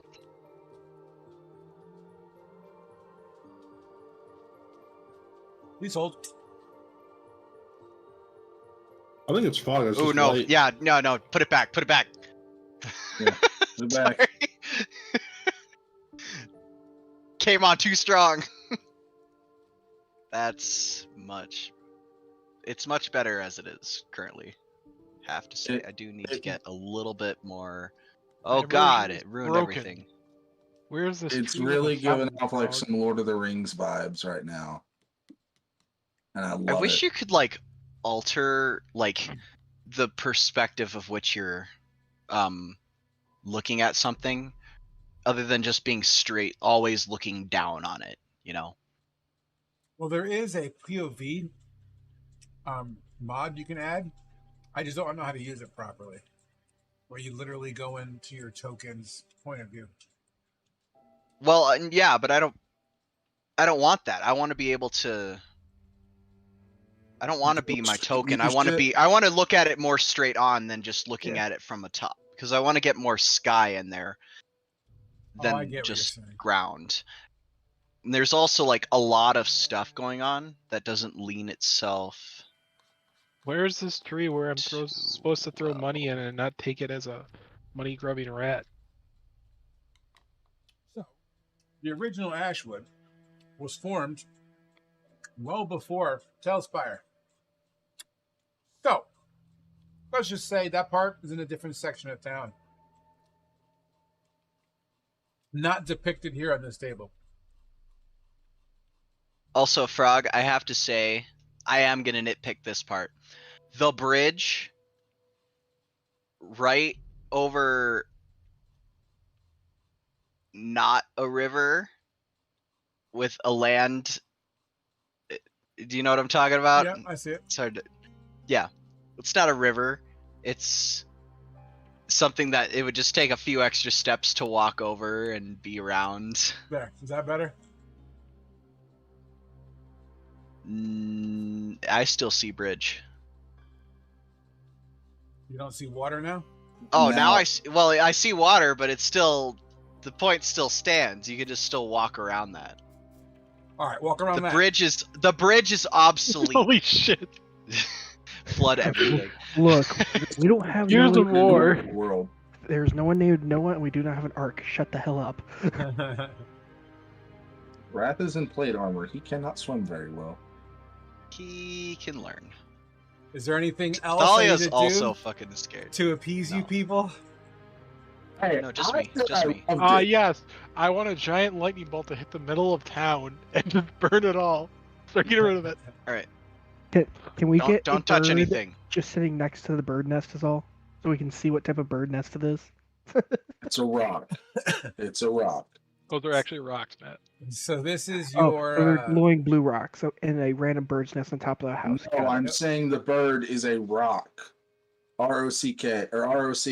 The big ass fucking thing. ROC, rock, bird. It's a Yeah. it's a big The fucking thing bird of that- prey. Killed Anahel. Yeah. Why? Thanks for bringing that up. I'm still miss that fucking bitch. The only character I didn't want to fucking die died. Then Amy, Get wrecked. who lasted like a day. She was. I wish. So she was a concept that I wanted. I wanted to try to play with like the really smart, intelligent human, and then the monster duality thing. You wanted But to that do led to Dr. me, Jekyll like, and Mr. Hyde. Yeah, but it led to, like, I was trying to split my abilities across too many different attributes, and it just made her really ineffective at all of it. Plus, Yeah. I found that the artificer is really trash in combat. They don't do a whole lot, It's not like the armorer, specifically the armorer one. Wrath I is don't an know about the armored battle artificer. master or whatever. Armor Wrath is an is armored good. I What think are you they're talking trash. about? I think they're trash. The problem is, and don't take this the wrong way, is with the armor, you didn't play it very well. You have to use the armor's abilities. That's where it gets good. You for the I don't armor wanna do that. artificer, you have to you have to use the armor. Like that's. I how just want to it's- be a person who knows how to make shit. Then you should have went battlesmith or alchemist.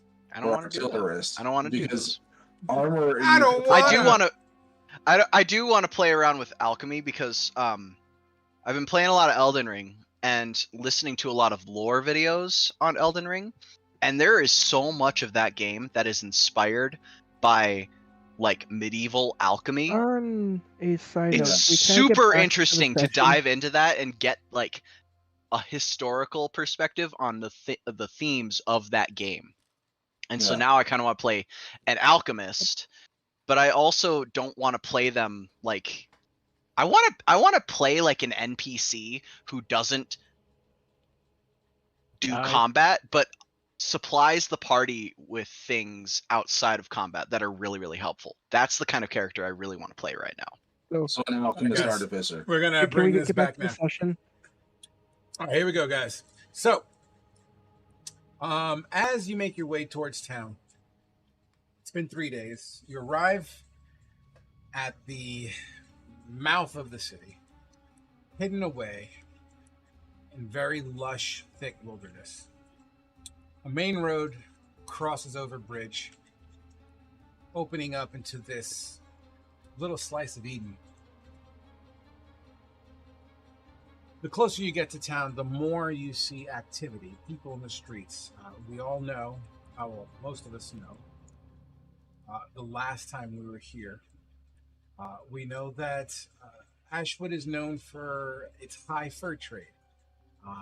It's also known to utilize the river to ship a lot of their exports down to neighboring towns and cities, and as well as export to the east through there. Charlotte Lamar would be one of those exporting ports. Pardon me. The trees begin to change from a green to a tinge of orange almost like a fiery orange. In fact, as the light peers, as the sunlight peers through during sunset, it only helps irradiate these leaves into a very bright color. It's still patchy, but the colors of the fall begin to seep through. It's beautiful, very lush, predominantly elven here. The majority of you know your way to the headquarters, and you make your way there, passing by trader, city folk, other people who wear the dog's tabard, blue with white saplings, some of them bigger, much broader trees, another one with a shield on his shoulder that was kind of custom made around with the actual emblems of their lieutenant rank on their shoulder pad itself. Going up the steps towards the headquarters, met once again, some of you may recognize the two guards outside the main doors with their massive halberds in hand, heavily clad in armor, as their halberds crisscross each other, creating a X in front of the door, impeding your progress forward. State your business. Returning with a mission. Returning from a mission, rather. Currently, a promotion ceremony is in session. Take a step to the side. We will call you when you're ready. Very well. You hear kind of like chanting and what sounds to be speeches, very loud from within. It's not entirely clear, as it seems to be coming through walls and window and doors. Guards kind of peer at you, keeping eyes on you. Almost, I don't want to call it creepy, but definitely with intent. They wear also blue tabards with massive plants on them, trees. Once again, kind of utilizing the tree of Lauma as their insignia. Their insignia is bigger than mine, right? Oh, yeah. Their insignias are bigger than yours, baby. Soraka immediately fucking dick measuring as he walks in. It's not about the size. I'm bigger than all of them, alright? It's not about I could take them all in a fight, right? It's not about the size, it's how you use it. I just wondering if I could pull power. Well, as you peer at their rank, which is clearly within their insignias, you recognize their insignia to be that of equal of a Gwythor. Write that down, kiddos. A Gwythor. It basically is the equivalent of a major. The insignia is basically all right, one second. I have it written down here. It's like a mature blue tree, or white tree, excuse me, with a large, intricate head and root system, except a white circle encompasses the tree, not once, but twice over. What was Lieutenant again? Lieutenant is considered to be that of a Hethron, which is the same mature tree, except without the circles. And then we have Rockbin, which is like sergeant. Rockben would be equivalent to sergeant, roughly. Yeah, if you were to use, U.S. military. An insignia of a white tree with a larger head and root system, but it's not a large tree. Think of it as a baby tree. And what are their foot soldiers?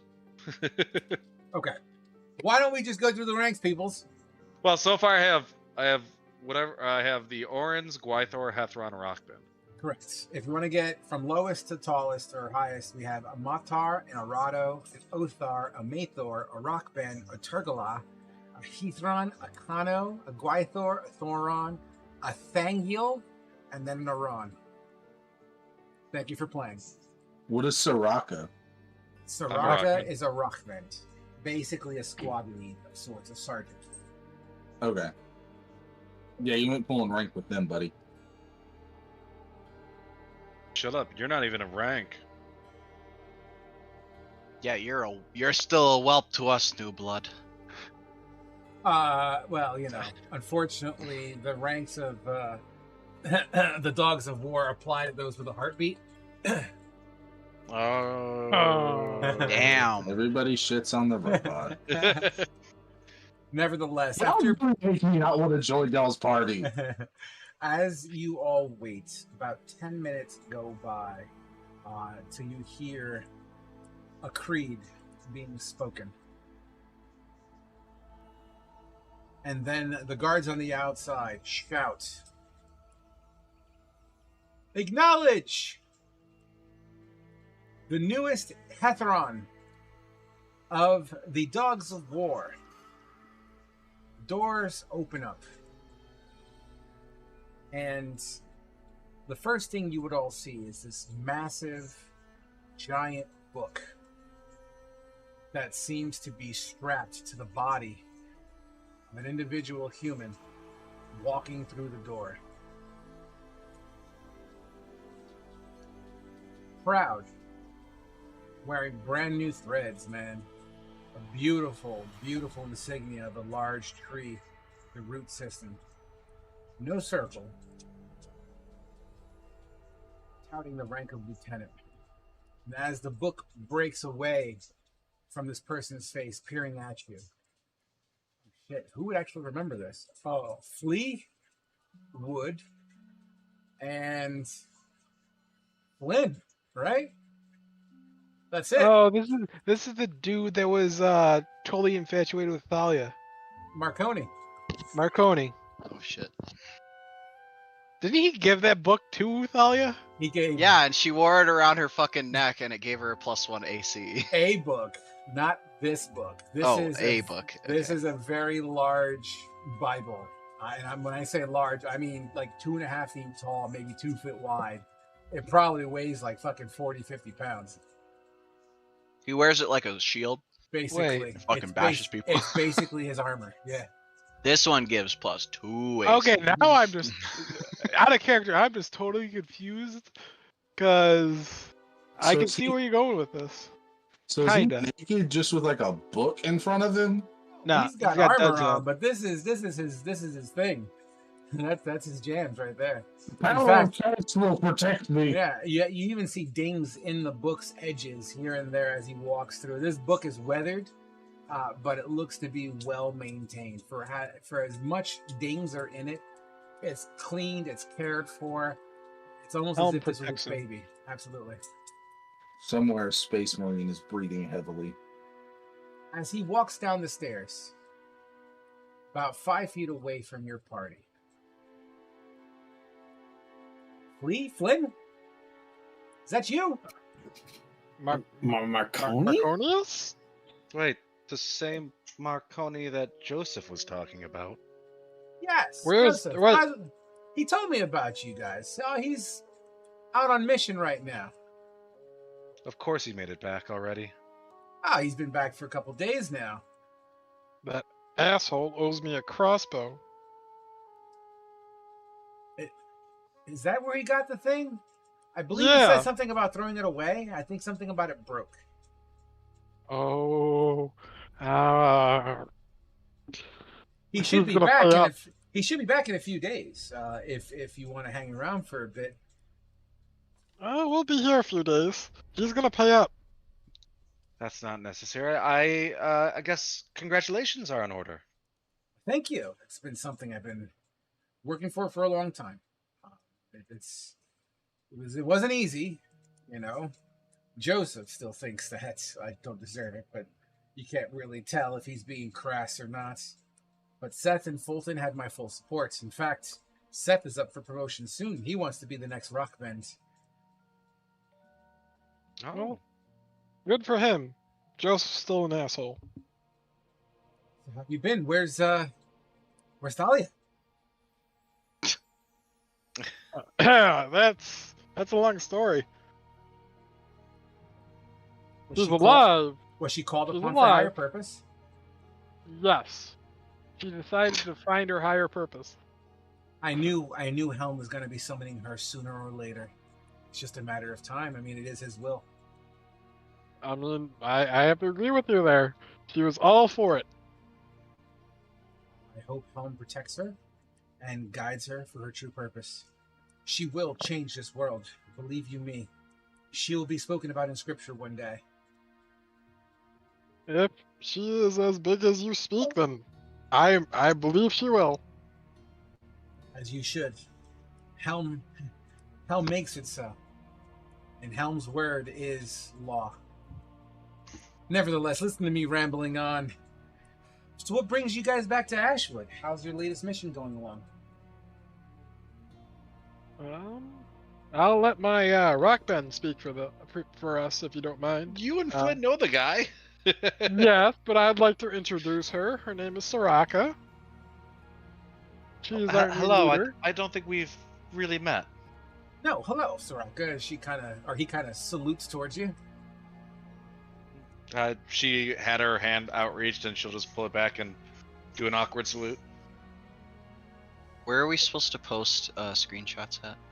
You can put it in In general. Okay. Sorry, didn't mean to interrupt.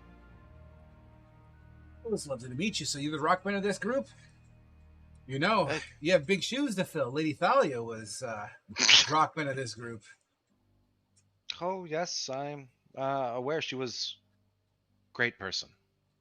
I really hope I run into her sooner or later. I'm eager to share these latest couple of chapters I've been writing in the scripture here. Oh boy. She's gonna love that. So what brings you to Ashwood, Miss Rockband? Returning from mission, and possibly some new recruits. Oof, new recruits. That's fantastic news. Who do we have? If you'd like to make your introductions.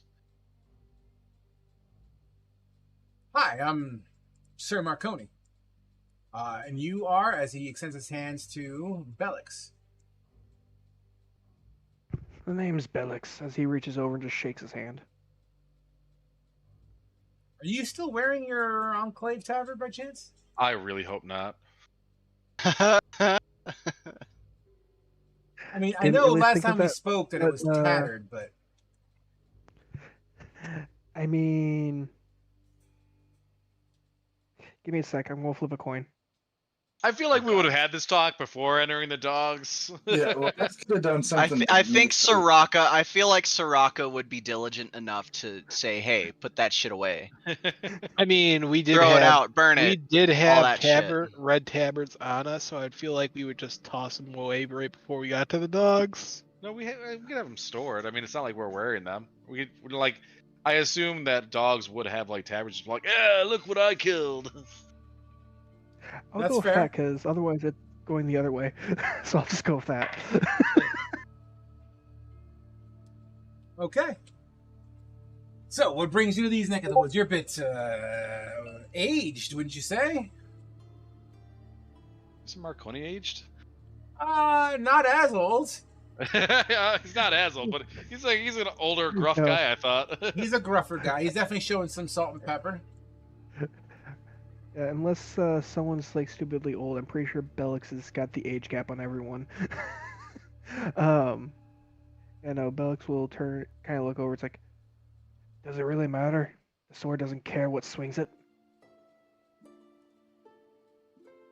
For the record, just because I want to make sure we're all on the same page, here's what Marconi looks like.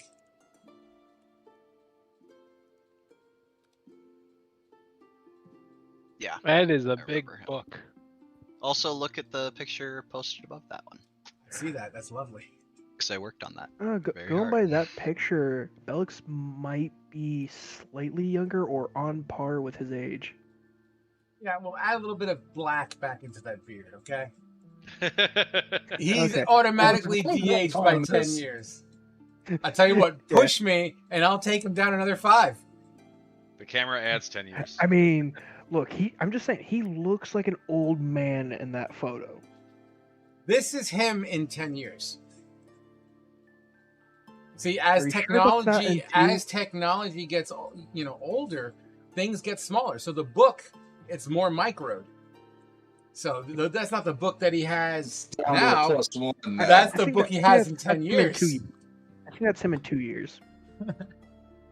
He's got the travel size since Yeah. his back is blown out from carrying around this giant book. He's got the wallet-sized Bible that people carry around. Anyway, so when you've been weathered, I didn't hear what you said last time. Forgive me. Does a sword care who swings it? Fair point. But swords can't really do everything that a hammer can. Wouldn't you agree? I tend to let Man, spells Thalia do work should have that been here effect. for this conversation. She would have fucking laid him out on how a sword fucking could work. I use a halberd mostly. True power comes from the hammer, the weapon choice of Helm himself.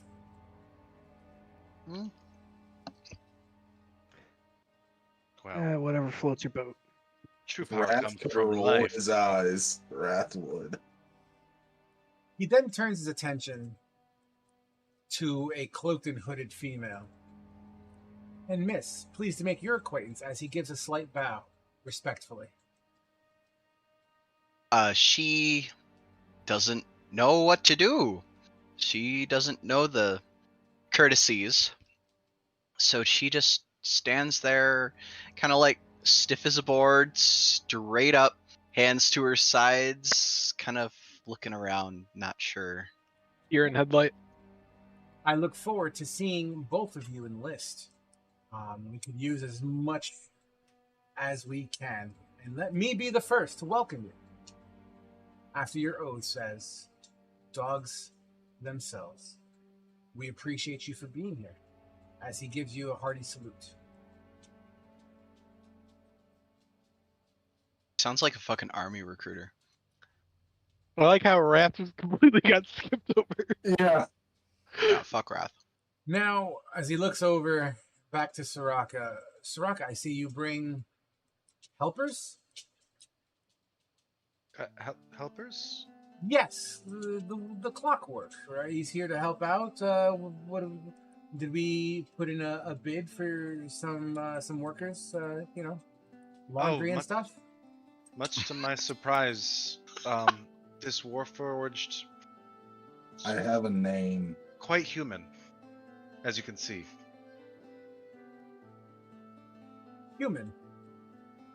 Human-esque. Doesn't More so seem- than the Warforged I've experienced. Definitely does not reflect that of the image of Helm. Well, Definitely not one of our makers, of course. no, not that I can say. This is the first Warforged that I've experienced with this much personality. Does it speak? I just said I have a name. Oh my. How did you get him to say it like that, as if he can actually engage in conversation? Is this guy serious, Soraka? I thought you said this place would be welcoming. He looks at you perplexed, as he's never really encountered one that can freely speak, especially one that speaks his own mind. Forgive me. Is he looking? He's looking for a serial number, and he doesn't seem to see it. Your serial number's still scratched off, right? Wrath never had one. Those Gotcha. set of Warforged never had a serial number. Gotcha. And that's what he's actually looking for, is some sort of the print number, or the serial number, so to speak. You come with no identification. What is your name? Since we're going to be civil now, my name is Wrath. Name that strikes quite aggressive. Did you give yourself this name? It's what I was given when I was created. Wrath already doesn't like the guy for him treating him like he's a mindless machine. But Wrath is Forgive being me if I stupid feel cold. Forgive me if it feels as if I'm treating you like a mindless machine. You must understand. You must understand. Not only are your kind suddenly seen in these parts alone, let alone the rest of the world, especially one without, pardon the expression, an instruction manual. It's special. Indeed, you are. Do you come here seeking employment? In a way, I came here seeking knowledge and understanding. I like to create things. And Wrath like pulls out from his cloak like that fucking heavily gauntleted hand that kind of subtly, not in a threatening way, but just in a show, like he's showing, like it crackles with that little bit of static electricity. He smiles at you as you show him your gauntleted hand. He begins to grab the big, massive book off of his chest and begins to open the pages as if he's looking for something. And he pulls open a page. He kind of opens. Once again, this book is like 2.5 feet fucking tall. He opens this massive book in front of you, and almost as if you're standing, there's a picture of Helm with his gauntleted fist raising to the sky, with crackles of fucking lightning coming off of it. Didn't know that was going to be a thing, but cool.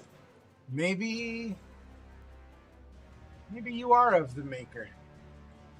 Only time shall tell, huh? It will.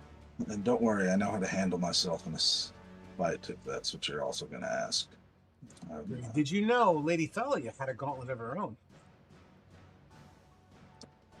For all I remember, Asher had the gauntlet. How does he know that? Yeah. The word travels, baby. You're a celebrity, bitch. How long does it take to get from across the fucking ocean to here? It doesn't take. I think it's like a week. Oh, I thought it was At least like that's what I thought. a week. What do you think? Is this fucking Columbus from the West Indies and shit? I think it's a sea more than an ocean. Yeah, okay. I was thinking it was like an ocean, like it was going to take like 2-3 months to get across. Okay. But yeah, so Wrath is just like, I've never met this Thalia. But, You ever do, you're in for quite a treat. Nevertheless, how silly of me to hold you up. I'm pretty sure you're turning in your bounties. You must be parched. I hear the menu is quite savory today. You're in for a treat. May Helm be with you. Congratulations once again. Thank you. a Carlos. Let me know when you get promoted. I shall make it a point to try to attend. We shall see. Sorry, I didn't mean to interrupt. No, that's it. But before he left, Wrath would try and like extend his hand as like an olive. Excuse me. Yingling went down the wrong hole. Would try and extend his gauntleted hand as like for like a handshake, as like an olive branch towards the guy. Sure, I'll shake your hand. All right. He'll shake his hand and he'll let just enough static go into the guy to make his hair stand up. Not to do damage or anything, but to like make his fucking hair stand up like when you touch an electric ball. Absolutely. As you do so, his palm returns a warmth, a very peaceful, calming warmth in your hand, and he shakes it. Have a good day, folks. You as well, sir. Marconi continues heading down the stairs and around the corner. The guards turn to you. You may enter the dining hall. Proceed with the ritual of bounty. Thank you. Let's go, everyone. I gotta change the map. 1 second. Is this where we sign up to? I'm sure we can find the place here. It's been some time since I've signed up. But as you can see, Wrath, they are welcoming. Albeit you are very odd. Yeah. Still getting used to people. Biologicals are weird.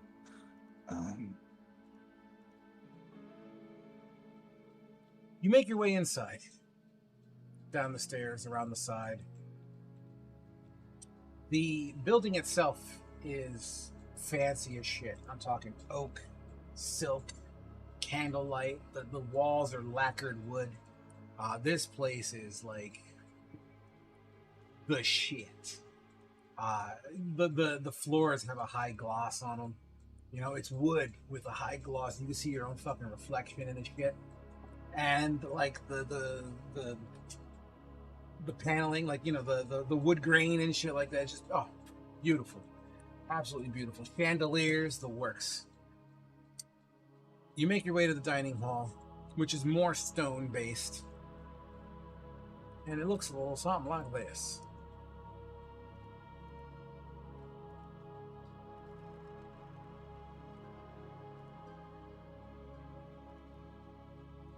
Ooh, nice. Let me add your tokens in here just in case. This looks very not shiny, though. Yeah, it's dining hall, whatever. I only have so many tokens I could use, alright? God, first the birch trees, now this. Assholes. They all seem rather aggressive. Soraka. Thalia, nope. Oh, great. I forgot. We have to deal with this douche, Oh too. God. Oh wait, Eustace is here? No, Oh, did I get the no. wrong one? I said douche. Remember the guy who cashed us out last time threw the coin and let it shatter all over the ground? Was that him? Or I thought Mhm. I'm just trying Oh, to God. find everybody's token Darvin. here. That looks is fucking massive. Oh yeah. I misspelled his name. I had Davin. Old man is freaking tall as fuck. Am I Darvin. missing anyone? He's 1, he's 2, 3, 4, absolute 5. unit. He is the unit, not a unit. The The unit. unit of measurement. Well, have fun talking to him, Steve. All right. Your tokens are here for now. They're not in a specific spot, but for now they're just on the table because you never know. Everybody down. You walk in and you see servants, you know, dogs members, don't get me wrong. They're you know, wearing dogs uniform, tabards and whatnot, but the sapling, the very low of the low. We're talking like the paper pushers, the nobodies, as they start to set the table and clean up after the ceremony that just took place. And you hear a bell chime as one of the, you know, the workers are kind of chiming the bell. And the back door opens up. And a familiar face of a very pompous-like individual makes his way to what looks like almost like a jury or a judge's kind of pedestal, seats. I don't know. I don't go to court all that often, guys, so bear with me here. You know what I mean? But you know where the judge would sit as he takes the seats. He looks straight at you, Soraka, recognizing you as a rockbend, as if he's waiting for you to say something. Would I know what to say here? You tell me, you're Soraka. Like, is she like as Rockbender? Should she make an announcement that he's here or something? Sounds like a proper thing to do. It's for the honor. So Yeah, I guess Honorable Darwin now. I guess she like takes her staff and pounds it on the ground a couple of times. What is his rank? That's a good question. I know he's the voice. 1 second. I had that written down somewhere. It's been ages. The man was a dick the last time we saw him. Yeah. Thalia never wanted to interact with him ever again. You wanted to murder him, I'm pretty sure. I'm pretty sure she was close. Wrath still can't decide if he likes the guy we met earlier or not. He was so accepting of you. Well, there's I know, a but picture he's of what kind of a dick Darvin at looks first. like. His token obviously doesn't look exactly like that because, you know, there's only something you can do. There's a picture of Darvin. Give me a second while I look for his rank. Wasn't a question I was anticipating. Well, I guess Yeah. she'd like, do like the military or something like where she'd like pound the Do ground. like the He military. is a Thangil, or a general. Thank you. Okay. So she would just like take her staff and pound it on the ground a couple times. Thank you, present. Something like that. Reciting. I am here, Rockbend. What can I do you for? Excuse me as she walks away from the party. Goes up to Darvin. By any chance, did you receive a missive from us a few days back? Yes, and I believe it was responded to report here. And yet here you are. So if you know that to be true, and you are here now, I feel as if this is a question you already know the answer to. That is correct. I didn't know if it made it up to your level, sir. I am the only level that matters to anyone turning in bounty. She'll I know reach into her everything. pockets. Before she brings out the contract, she's going to pull out the signet ring of Sarah Quim and slide it over to him.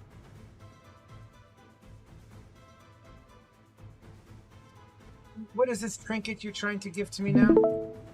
As we mentioned, Fort Gorkill was lost, and Sarah Quim and Edmund with it. Yes, I've heard. Now, because of a lack of either leadership or skill, I don't know. I wasn't there. But now, from what I understand, Gorkill's Hold is now in the ownership of our adversaries. Yes, truly troublesome. Troublesome, huh?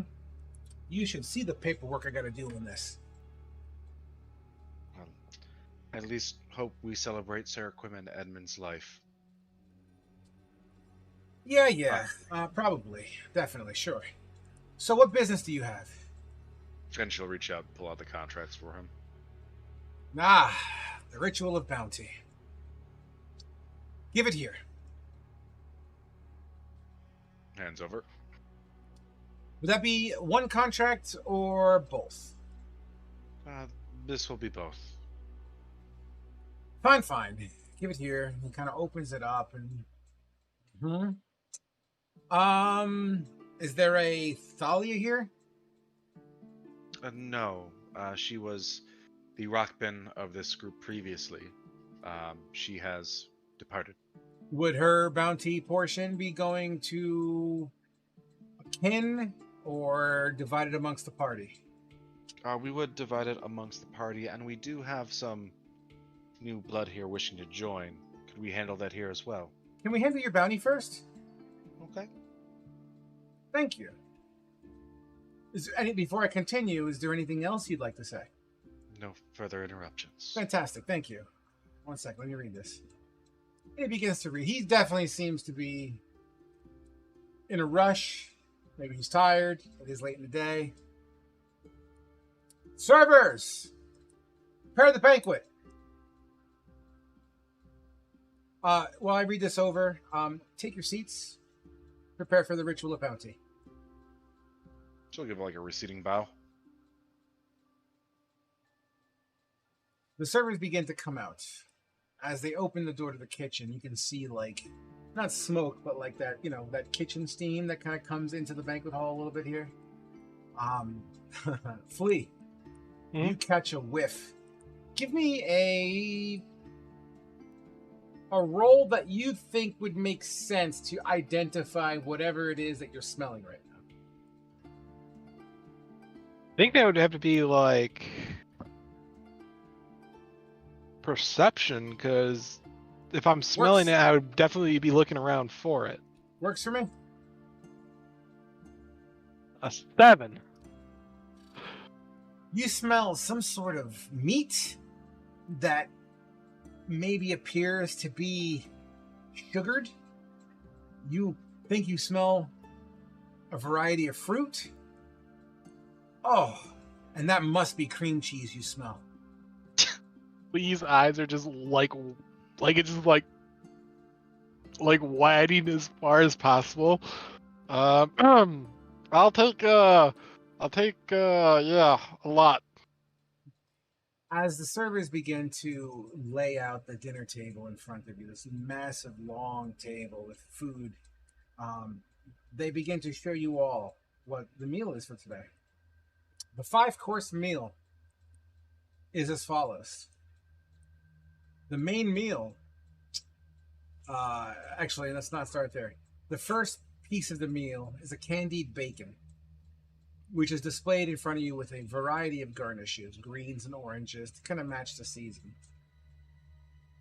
After that, the appetizer would be an avocado bruschetta, served on thinly toasted breads. The bread itself also seems to be sweetened with some sort of local sweetener. Who knows what it is? Almost like a sugared bread. It's really, really wonderful. Really blends in with the bruschetta a little bit. Cuts out that tomato bite. It kind of smooths it out. The next portion will be a small bowl of a salad served with seasonal fruit on top of it. Followed by I don't even know what this is. So if someone knows what this is, please tell me. A frittata? Frittata is a baked good, I believe. Well, that's the main course. This fucking baked good. Apparently it's delicious. And as you would end that meal, your dessert for the evening will be a cream cheese and a nut paste French toast. Nut paste French Oh, toast. Huh? so wait, Jesus Christ, I am hungry as shit. Is this like spread Hold on. all over the table, or is it in front of each of us? This is the order of operations.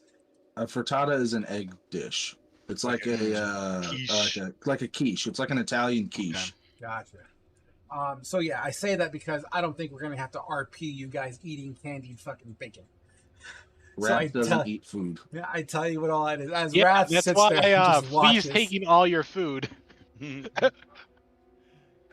he would divide it up between Flea and like penitence.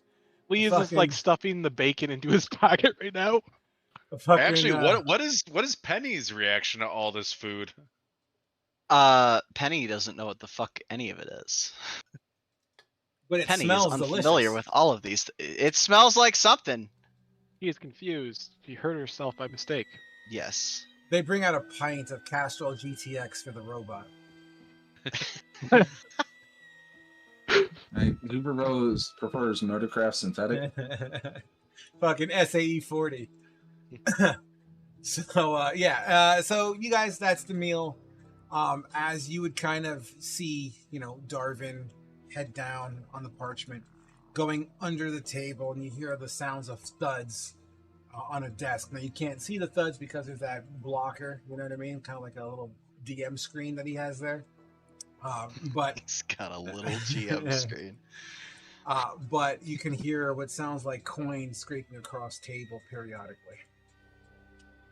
You guys all look to each other as you start engaging in meals. A server standing just to your side, Flea. Flea is taking the lavender hot towel and cleaning his hands because he remembers that shit. Absolutely. You do so. The towel itself also seems to be steamed warm. Nice. So he's basically just like making sure his hands are nice and clean because he is just going to feast. Wrath, you look across the table at Flea. The rat And he's just washing his hands. I find that funny. Wrath kind of just like internally smirks. His face is kind of expressionless right now, but he just kind of smirks a little internally and is like, maybe he is different than the rats we fought underneath Brecca. Bellix, the seasonal fruit cup gets put in front of you in a small bowl. You look around to the rest of your party, who seems to be engaging in this meal, minus Wrath, of course, and maybe minus Penny. What's Matt eating, doing, what have you? One sec here.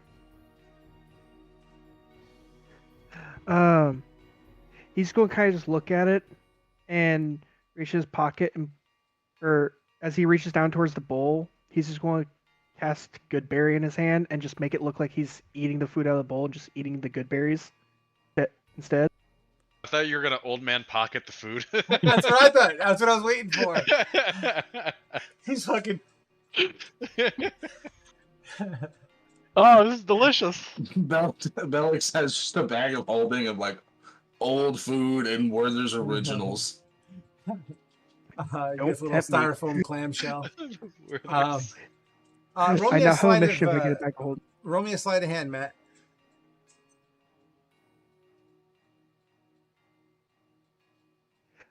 20 or not 20, 19. Flynn, Yep. to your right hand side, you see Matt picking berries out of his salad and eating them. In front of you is a frittata, still steaming and warm from the kitchen. Smells just. What do you do? Flynn is just eating everything in the order it's presented, snacking on the bacon and then moving to the main course, and then would follow it with dessert. During dessert, a very lavish cup, pint is brought in front of you all. When you look into this pint, there's a foam on top. You know what? Let's do it this way. Penny, there's a foam in your pint. So there's a cup, and just above the rim is like a little mountain of foam. Yeah.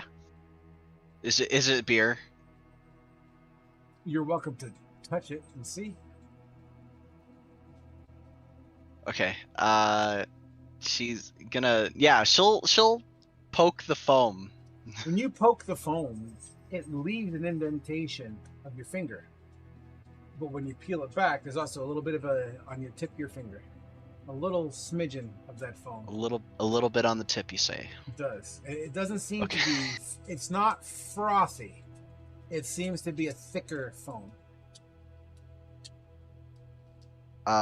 She's gonna sniff it. It smells sweet. Okay. She's gonna try to she's gonna grip it with like both hands and kind of take a very, very tentative sip. You take a sip. The cream, the whipped cream is what that foam is. Okay. Goes into your mouth first, followed by a very warm chocolatey liquid on the tail end of it. I remember this from the first one. Is it rich? Is it like super rich? Creamy, warm, hot fucking chocolate with whipped cream on top. It's almost like a crossbreed between white chocolate and regular chocolate. It's fucking delicious. I think that due to her inexperience with rich foods, it's gonna turn her stomach a little bit. She's gonna be like, sweet. As she tries to, prevent herself from upchucking. But it does taste good. But she's like, not ready for that kind of flavor. Soraka, from across the table, you see Penny experiencing these new things. She'll kind of giggle a little bit. Penitence, your nose, you have whipped cream all over it. She's gonna like quickly get it and like kind of shrink into her seat a little bit, feeling very embarrassed. Oh, please make yourself at home. As she takes a swig of her hot cocoa. This is very extravagant. I'm not. Oh, hardly. Look at Flea. Flea's actually cutting with utensils and shit. Gareth's lessons finally kicked in. Yes, Gareth. That's right. She definitely feels like a fish out of water She does not belong. One of these things is not like the other, even in comparison to the rat. Wrath takes the whipped cream foam and like draws a curly mustache above his lip and turns to Penitence to try and make her laugh. She doesn't get it. Rat, She's you're wasting my hot cocoa. Stop. Sad robot. sad robot, solemn simulacrum. It's I was funny. about to make the reference. God damn you! I beat you to it. Sad robot noises. He just wipes the whipped cream away, like that one didn't land. Internally, he's like, I still need to work on comedy. Out of character. The second contract, the one where you had to escort the weapons to Tilly, Mm-hmm. we never No, we don't know. solidified. We don't know what the payment is. Okay, just wanted to make sure. All right, good. Tilly just said that payment's been made to the dogs. Dogs. So, over the course of your dinner, and you're mingling, giggling, you have the entire hall to yourself. You do have a couple of guards that are in there who are very heavily armored, and they're like statues, man. They're well trained and very, what appears to be disciplined, watching this whole dinner go down. Darvin raises his head. Here, kind of whips this bag of coin onto the table in front of you from like 10, 15 feet away. Soraka kind of lands in front of you. Penitence like jumps in her seat and kind of like acts a little skittish. Relax. Be okay. That is payment for the escort of Amara. And second one, another bag of coin. Even though she sees it coming and is aware, she still flinches a little bit. Are Now- you afraid of everything? Now, to finalize the ritual, our favorite part. You get 3 questions, as usual.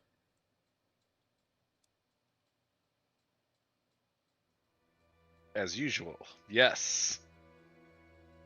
Yes, I know about the questions.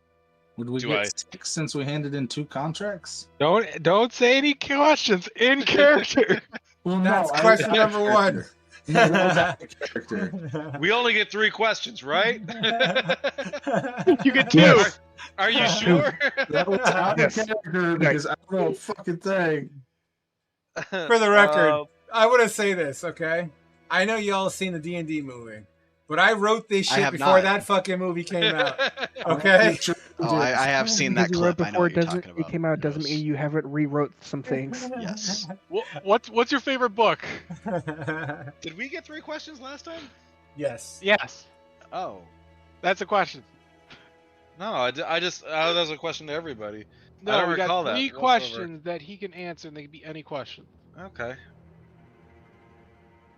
What do you know of Maurice now in the Enclave? Oh, yes. Maurice. Interesting you should ask about him, as he is our mortal enemy at this moment. You should probably know more about him than... Well, everyone knows about him. He used to be one of us. He couldn't hang. Decided to,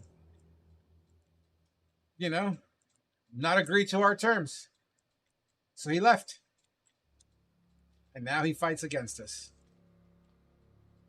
Which is why Surely all there had to be. which is why all bounties are to receive him here alive, so that we can deal with him and expose him for the fraud that he is properly. Why is he a fraud? He claims that our ways are unethical and not aligned with the greater good. Complete and utter bullshit. That's 2 questions.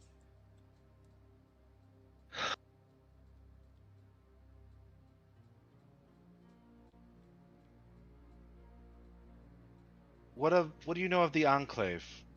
Were they around before, Maurice? That sounds like two questions to me. What do you know of the Enclaves? The Enclaves, led by Maurice. They hold the exact same values we do, except more fanatical. They think that what they do is for the greater good. In reality, they harm society and they put people in harm's way. Not the way the dogs execute. They believe that what they do is right. They are misguided, mismanaged,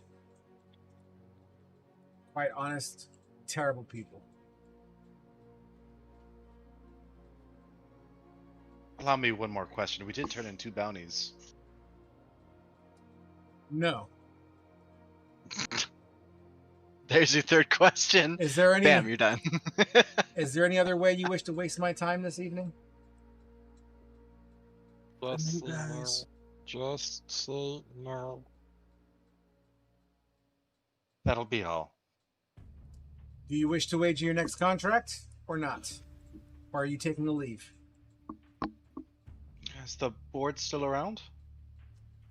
All contracts have been suspended and only one contract remains. And the bounty on it is quite large. It'll put you in harm's way. And I've already told you what it is. Any dog that brings Maurice back here on this table alive will get 5,000 gold. Peace or among the party? Do we split among the party? Of course you would do this. What is this thing talking to? Who are I you? was just Silence. surprised by the amount of money you mentioned. It's a lot. Curious if it's to be paid to the group or to each individual person or just the one person that brings it. Are you sent here by the Holy Empire to spy on us or something? No, I don't like the Empire. That's exactly what a spy would say. Look, we have contracts with them. I don't appreciate you eavesdropping in on this conversation. Why are you even here? Well, to be quite frank, I met this group in a town not far from here. The name escapes me. Tully, something like that. Something with a T. I don't know. I was on a boat for a while. And I met them. They seemed like a odd but decent group. And they told me about the dogs, that it would be a way to earn a living. That y'all were a pretty accepting group. And I thought I might toss my name in the proverbial hat to join up. So wait. And yes, I'm a Warforge, and no, I don't have a serial number. No, I am not like the rest of my kind that you've seen with the Empire that are mindless drones. I can talk, I have a name, I can think, I create things, and I can destroy things. That's the Cliff Notes. I get these questions a lot, no disrespect. He just streamlines the process. He just looks at you. And who are these other two? Are you recruits? You looking to join this ragtag? Penny is going to kind of shrink into her seat again. Look at me when I'm talking to you. We might want to look at him. She gingerly looks I'm up. talking to you as he begins to stand up. She looks up at him, but her head is down. Are you here to enlist or not? Very simple question. I'm just here. Look, our kitchen staff is full. All right. She Damn. be one of our party members. Yes, she's here. Are you sponsoring her? I am, yes. Well, you need to teach her how to address a superior officer. We'll work on that. She's quite shy. You're right. You're going to work on that. I agree. And what about you, old timer? Fucking mean. He's a dick. Yes, I'm looking to join. He is a dick, isn't he? Can you imagine how Thalia was with him? Whew! Whew! He's It the was voice so of bad. the dogs, man. It was so bad, man. He's that middle manager that has a little bit of power and it's given No, him he's like the regional manager. He's got more power than just a regular like shift manager. So basically, for those who don't know, the Dogs of War are owned by two people. They're privateer. This is a private military, right? They're owned by two people. One of them named Matua, who you're here to assassinate. Well, you have a mission to assassinate. And the other one, he goes by the name of C.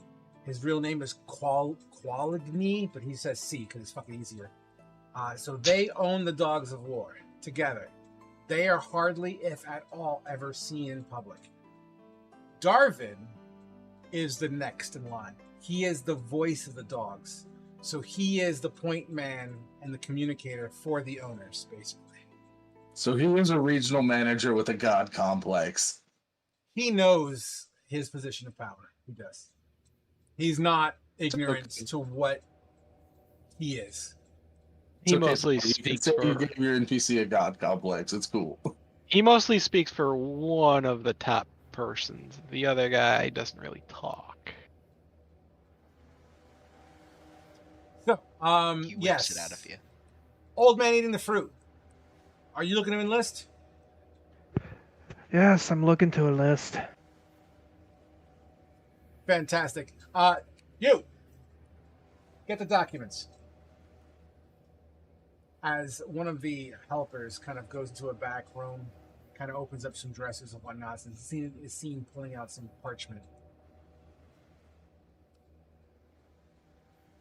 In the meantime, Soraka, I don't know that I want to work for somebody like him. Well, nobody really likes to work with him. Most people just avoid him. For him is a terrifying idea. Well, thank heavens the quests don't come from him. They come from places that need our money, or well, our help, and he wants their money. So I don't like it. How to make a living. Waka waka. Penny, parchment and a quill lands in front of you by the steady and slow, soft hand of a server. Or a servant, I should say. One in front of you, Bellix. And one in front of you, Wrath. The parchment reads as simple.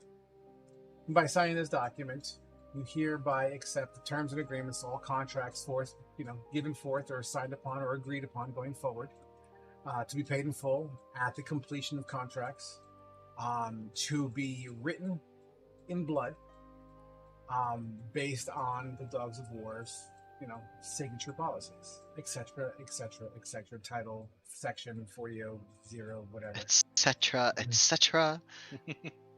my mind went there Good too. day, sir. You get nothing.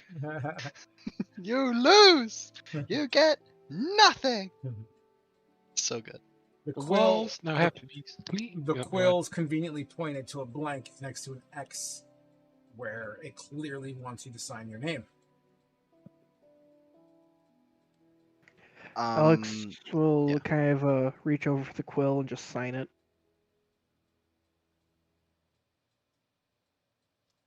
As you sign your name, the parchment begins to kind of glow on the bottom, and kind of like a goldeny circle, about the size of a thumbprint.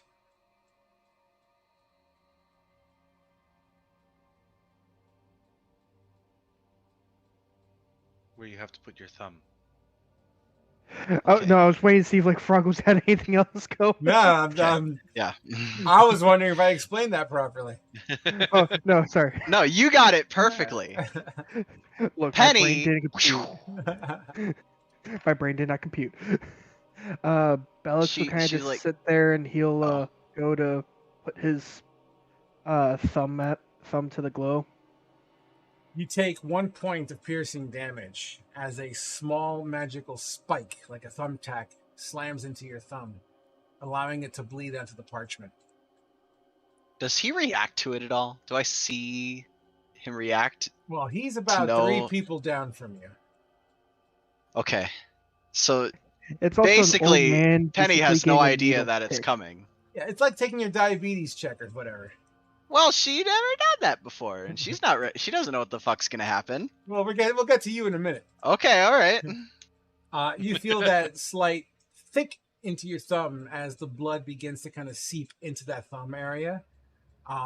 The goldeny trim begins to kind of absorb, and that gold turns into blood red, and then kind of bleeds out into the parchment, almost like it was filing your DNA.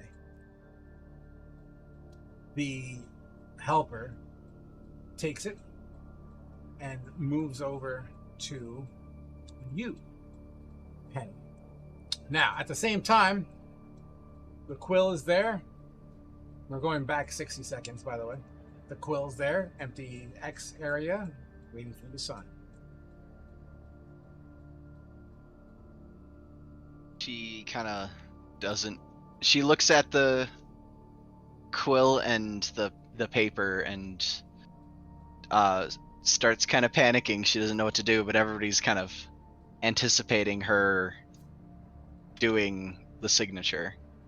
Laraka, you might have to help her write her name.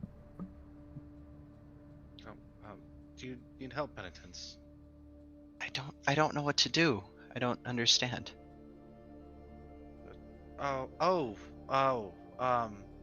Guess I suppose this would probably be the first time you've dealt with a contract.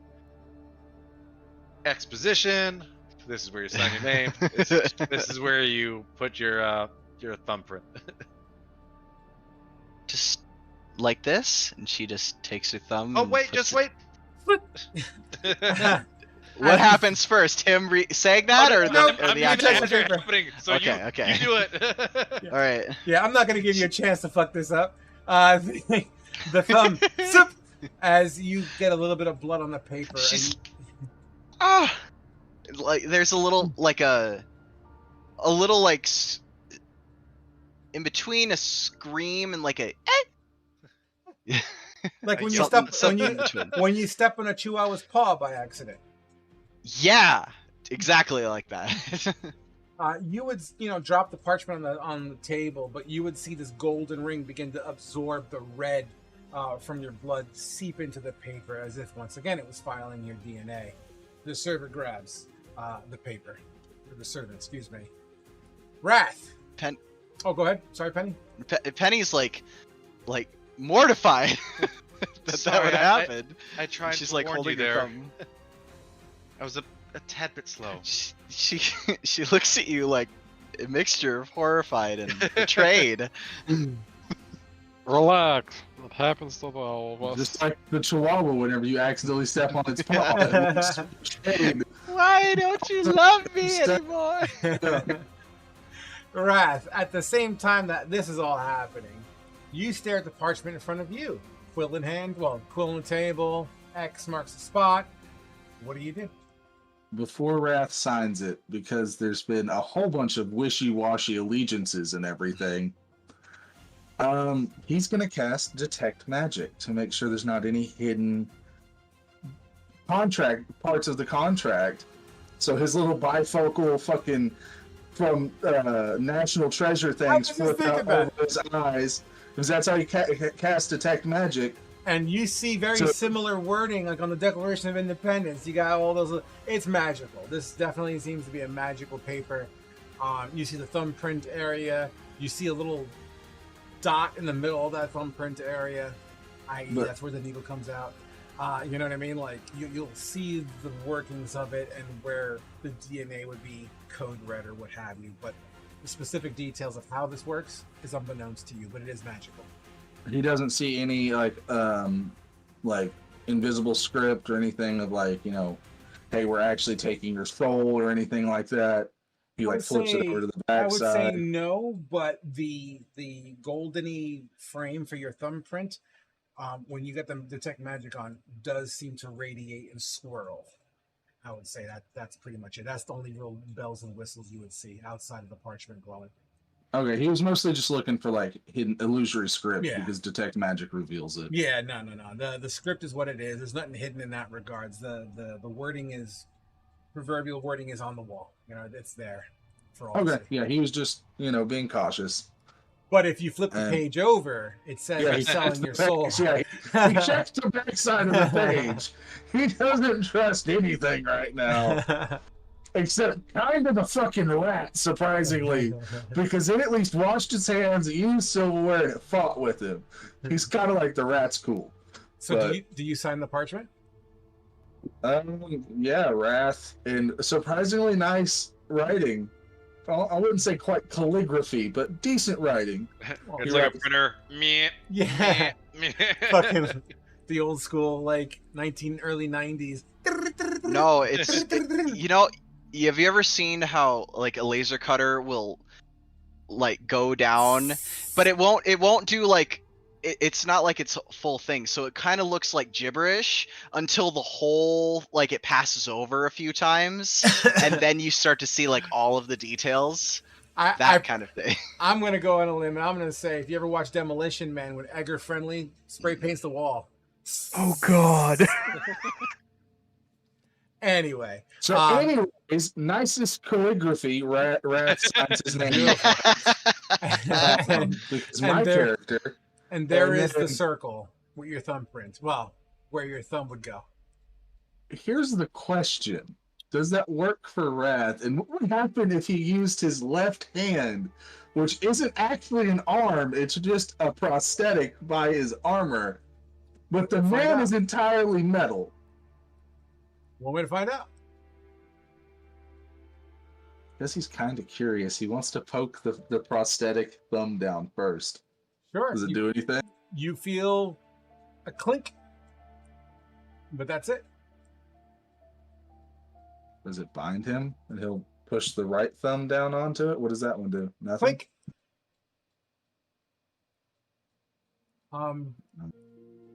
Darvin, I apologize, but we seem to have an issue. What? I'm made of metal. I don't necessarily have blood. Well, what do you have in trade, I suppose? We need something of your person to hold for, I don't want to say insurance, but I don't even know the right word to use here.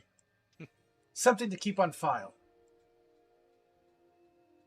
So insurance? No. I'm trying to figure out if Wrath still has his severed arm or not. Sure, why not? Well, no, because I don't know if Wrath would have kept it or left it at the retreat we were at, because the old boy that was there really wanted to study it. Remember? I remember. But that's up to you.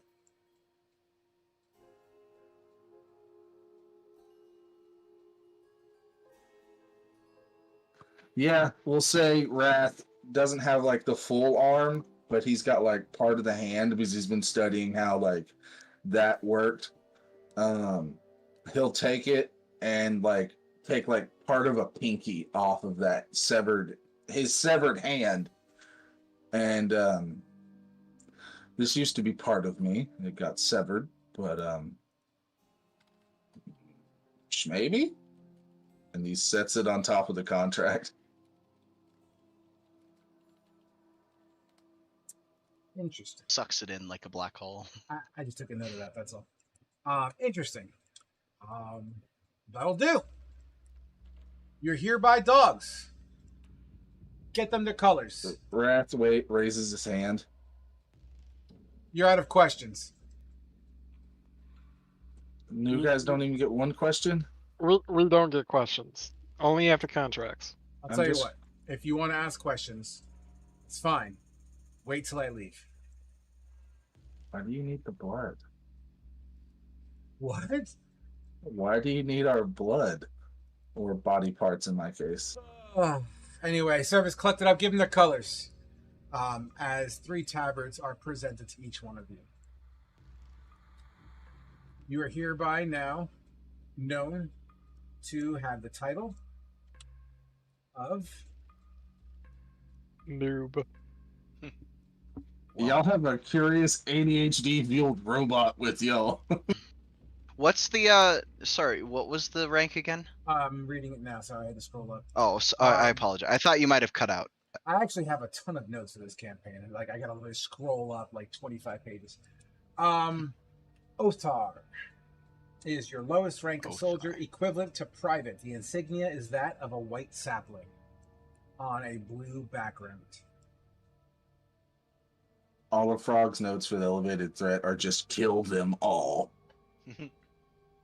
Actually, I think I need more notes for you fuckers because you keep on like going everywhere else but the main quest line. We're going towards the quest line. We went to Mirladar for supplies. You're like, oh, by the way, city's on lockdown. Only way in is to help them out. As Darvin collects the contracts, he looks at you all. Bring Maurice's breathing body here. And do it fast. Sooner we be rid of him, the better it is that we can do what we do. Good day. And he begins to walk off of his pedestal towards the back room. Leaving you Going to there. the back rooms. Leaving you there to mingle with yourselves. Flea will grab the 2 sacks of money and put it in the middle of the table. Combined, they yield 700 gold. Each? No, each player? combined. That's how much gold is there. That's the total. You have to divide it out 6 ways. Or however y'all want to do I it. thought we were getting 700 gold each. I'm like, oh yeah. So it would be 300 for each mission, I believe. One was 400, one was 300. Okay. Was the 300 the escort? 300 was the Amara one, yes. All right. If y'all want to divide it 6 ways, it's like 117 gold apiece if we round up, because it's like 116.77 repeating. So we all get 116 gold? Sweet. That is in character. Ross did that math in his fucking head. But if you want to divide it up separately, since we are new, that is different math, depending on how many we are dividing it up by. Well, the whole thing that went in my mind is you guys weren't there for the Mara contract. Yeah. The server begins to kind of clean up your dishes a little bit, the ones that you're done with. And she kind of leans over to you guys. She's like, don't mind him. I don't have to apologize for him, but I will. He's been different lately. He's so grumpy now. Now.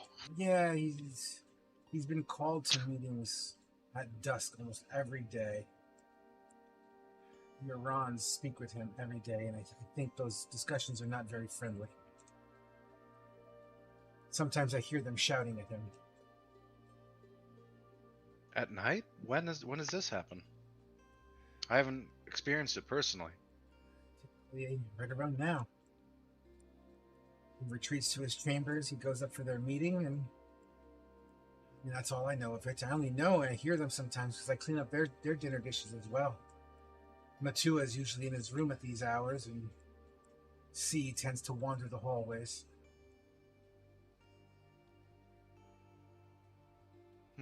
Understood. So this is the seat of the dogs. This is the bastion, the place that the dogs are based out of.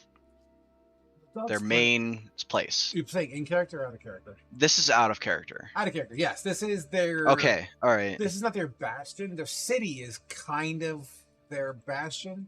This would be the White House equivalent, I suppose. Gotcha, okay. So are the main 2 dudes that own the dogs, are they here or are they in... This is their house, baby. Okay. We don't know of out of character. We don't know how to see, but we know about Matua. He is actually here because he whooped the shit out of Kara. Out of who? He did whip the shit out Matt- of Garrett, didn't character. he? Yeah, he did. Uh, Yeah. Matt's Yes, character he did. before Bellex, it was a barbarian, and he just basically whipped the shit out of him, basically taking half his life. Why? Because when Gareth first joined the party, he didn't stop a previous character that had left the party from basically stopping an execution. And due to the fact that he didn't kill, basically PvP the party. Also, you threatened the guards too. Yeah, there's that also. Yeah, that was a nice little side story arc there. That was the execution day, right? Yeah, Correct. that was That, the that day. was the one where Phileas, my guy, Yeah. had a big You- conscience, and your you let him daughter die. was crying. Yeah, dude. We made my Yeah. daughter cry. and that's when he was a dick and threw the money on the ground. Yipper. I tried catching it, but it didn't work. Flynn, with me, please. Sure. Oh, I think we should find out what Darvin is arguing about with them so heatedly. Flynn, can you make Flea invisible? Were you want to do this right now in front of everybody? No, that's why I pulled you aside. There's guards still watching. We're in a little alcove. We're good. Alex will just kind of look over to What Raka. little and be like, alcove do you see? Right here. there are guards posted Look everywhere. at all these crates and stuff. I'll tell you what. Move your tokens to where you wish to have this conversation. Oh, Soraka's the one making us have this conversation. Where are we hiding, Soraka? Whoa, You what's are going gone. Whoa! I can't. I don't want to let Don't go. grab the Okay. tokens. Whew. Soraka was about to go to the moon. I really was. If you keep holding down though, just hit escape. Right over here. I can't move my There's character. a wall. What? Ice? It's a wall. You walked over a wall. Is this like? It looks like a walkway to me though. Yeah, but you had to go over a wall to get there. Listen, I assume that there's like a back alleyway. There's a restroom around here. Yeah, there is. Alex will kind of move Unless with people them. are going on the floor, there's a restroom. Buck's joining them, and on that note, Frog. 'Cause I was waiting for a point. I'm on just like the world map screen. Waiting. It just says waiting on DM. When did you fucking plan on telling me that? I sent you a message like an hour ago. I've been streaming for him. Sorry. Shit, my bad. Didn't see it. I'll Thank you. stop streaming. So the three of y'all just fuck off and leave Wrath, Bellex, and Well, it's gonna Penitence be by like yourself. a real quick. You guys need to do this, and I'm gonna head back. I want my money. Yeah, It just- will be split up. Look, I'll give you the extra from my share if you do this. Okay, but I also want my board. Your what? My board. I want my board. You're not. Hey! Shut up. Oh. I can get your bird. I can get your damn bird. Alex kind of just My look board. over to Raka and goes like, if you want to listen to what they're saying, why don't you just change into a small little fly and fly under the door? What? Also, I can go You invisible said you're a and make druid, other just people change. invisible. I'm not that type of druid. I can't wild shape. I have to go Like to the you can. bathroom, so I'll be right back. Alex will literally just drop his face into his hand, shaking from side to side. All druids can, but whatever. I'll go with the rat.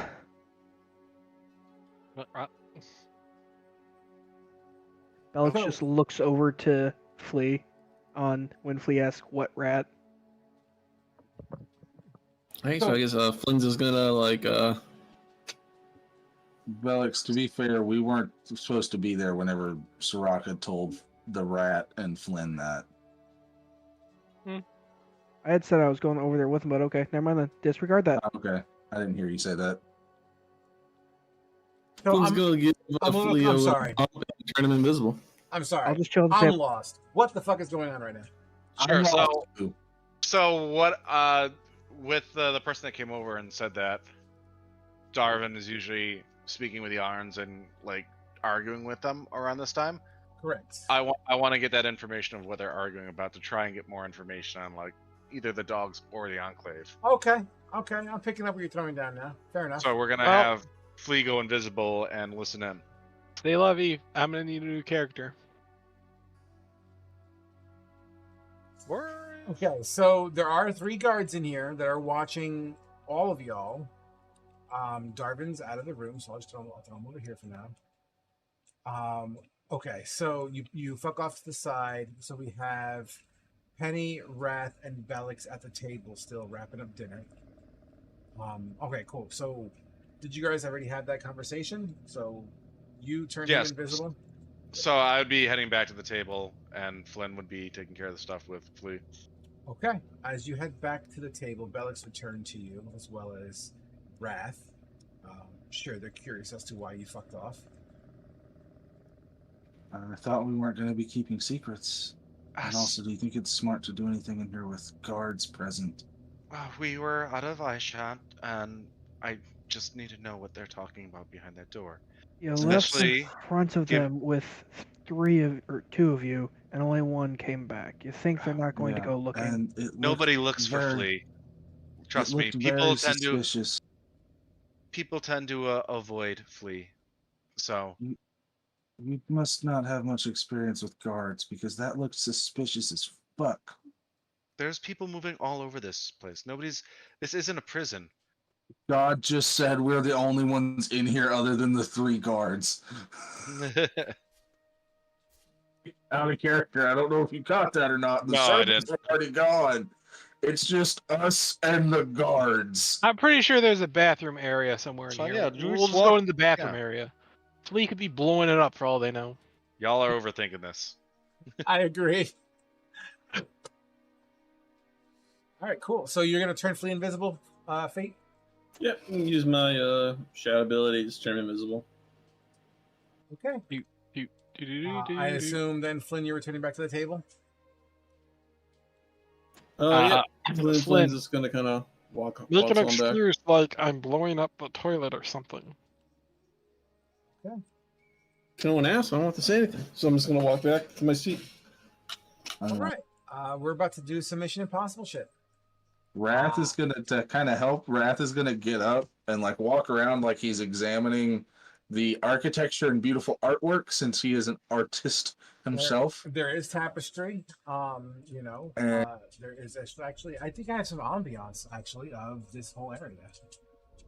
One of the other things he'd do is he'd like go up, not like right in front of the guard's face, but like kind of approach them and like be examining their armor and everything, since he's got very ornate armor as well. He'd be examining the work of their armor, possibly attempt to make small talk with a guard about the work of their armor to kind of distract them in a very casual way. If they tell him to fuck off, he's gonna fuck off. But first of all, the ambiance is there. Replace the purple with blue. And replace the lion heads with white saplings. I got you. Gotcha, cool. Sure. And I mean, you could try to mingle with the guards all you want. However, due to the sake of time, let's hop right into Rat Boy. All right, Rat Boy, what are you going to do? I am going to start making my way towards the door. Roll me a stealth check, please. At advantage because I'm invisible? Yes, sir. How about a 29? Sounds beautiful. Because that's a crit. The guard nearest the door, you see Wrath approaching, and you see him trying to engage in conversation with him. But the guard that's talking to Wrath is not talking to Wrath, more or less just looking at him, staring at him, probably wishing Wrath would just go the fuck away. But you don't know, because he doesn't say that. But Wrath is like, you see him pointing to like the tapestries and shit like that, and kind of, talking with his body kind of stuff. As you tiptoe past, you continue towards the door that you saw Darwin walk through. You open the door. Closing the door behind you, quietly. The door doesn't even creak. You enter a hallway. The hallway is... I'm closing my eyes for this, so bear with me. The hallway is completely wooden, with some golden trim. It's a long hallway, and the other side is a window. This window leads towards more stairs that seem to kind of spiral staircase upwards. As you walk down the hallway, you'll look up and you can actually see a break, almost like you can see the second floor. Like, you know how they have that cutout kind of lofty kind of a concept, you can see upstairs, you can see downstairs, you can jump over the banister if you wanted to, kind of thing. The hallway is also murals of very noble type of people, very proper, like old paintings of old kings and shit like that. That style of painting, very lordship looking. Dressers with beautiful vases and bouquets, fresh flowers, dust free. Not a single speck of dust in this whole hallway. Door to the right, door to the left, and then you have the stairwell to the front. What do you wish to do? Do I hear any yelling going on right now? Not yet. Fuck you.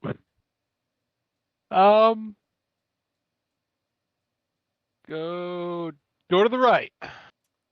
As you make your way to the door to the right, it's double doors. Doorknob. Twist the doorknob, and you hear a latch mechanism kind of click, click. And as you try to pull the doors apart, they seem to be locked.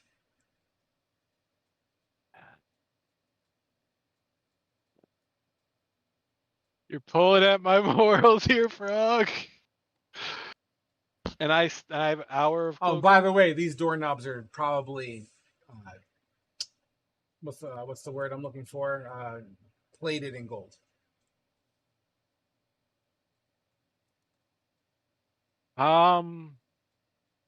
Flea's gonna get distracted with his mission for a second and try and pick the lock. Sure. Roll your tools. Or is that just proficiency? Basically. So D20. It'd be plus your proficiency and your plus your dex. That's a 9. You attempt to pick this lock. This lock is quite intricate. You can't seem to get the tumblers to click the way you want them to. And your pick fails. Upon this, Flea's just gonna stop as soon as it fails. Listen to make sure that there's nobody that's coming down. And he's just you don't hear anyone coming down, but it almost sounds as if that loft section where you can see upstairs, you know what I mean, with the banister. Think the dining hall in Resident Evil, the first one, the original one. How okay, the upstairs. I gotcha. That kind of concept, yeah. But you'll hear what sounds like someone walking upstairs. He'll try the other door, the door to the left, real quick. If it's locked, it turns. When you turn to that door, and that door, as you try to click, click, click, it opens up slowly with a small creak. Flea will just start trying to get an eye in there so he can see. You look inside, and it's dark. A little crack of light comes from some curtain from the outside. The floor has a very large red and gold kind of golden trimmed and red carpet. I wouldn't call it shag, but it's almost like really, really soft. Maybe a fur. I don't know. It's really weird. There's wall-to-wall books.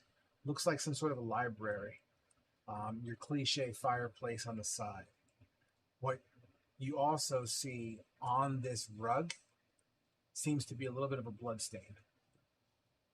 On top of that, a rolled up, looks like a mini carpet or maybe like a rag that's wrapped. Something seems to be wrapped up inside like a coil. We'll go over to it. He's trying to.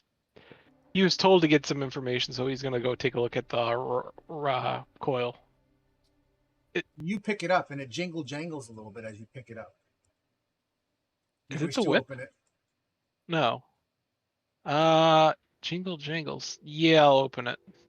When you open it up, you see a whole bunch of cooking utensils, all trimmed in gold. Please gonna pocket that. You pocket it, but give me a history check. Oh no! That's a 5. I know. I already know what it is, but You I know what? can't break character. Only because you were there, roll with advantage. I got to give you the benefit of the doubt. That's a 0. The golden cooking utensils are very fancy. I believe they're golden. It could be silvered. Forgive me, my memory might be a little screwy here.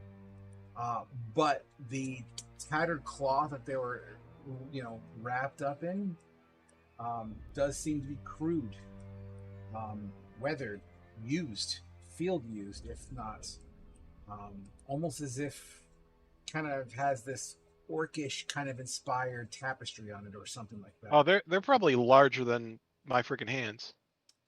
They're big. Okay, I'm still pocketing them because I see blood, so I'm just gonna think. Out of character. I think you know where I'm going with that. Oh yeah, I know whose they are. Okay, good. So they're now on my backpack, and now that I know this is a library and there's not a desk or anything, correct? Do I have to look around with my dark vision to see if there's a desk or not? I mean, there's your typical furniture in there, maybe a little fancy fucking globe in the side, why not? Is there any expensive liquor? You're welcome to knock on the globe if you'd like. Knock on the globe. It Would you sounds like? hollow. Pop it open. Would you like a sleight of hand? There is a crystal. What do you call the fucking crystal? Decanter? Thank you. And there does seem to be a liquid inside, an amber-like liquid on the inside. Please, definitely just pocketing that. You take the canter. Why not? Put a Close. canter with a half-filled canter of amber-colored fluid. It smells very potent when you uncork it. When you uncork it, it goes pops open. So we're pocketing that, and then we're just getting out of this room. We've looted enough. Look at Josh. He's like, God damn it. God damn it. Dude, I love it. It went off the rails. It's went completely off the rails. Yes, let's steal from the expensive shit from our employers. We're definitely never going to notice that the shit's gone. You go back into the hallway and you close the door, keeping in mind the blood stain on the rug, the extra large cooking utensils wrapped in this orc-like rag, and your decanter crystale with an amber fluid. You close the door. You look down the hallway again. Upstairs seems clear. Left and right seems clear. You got the stairs at the end of the hallway. We're going the stairs. I'd say probably, 10 minutes passed? Roughly. It passed? I got, an hour? Yep, 1 hour. 1 second.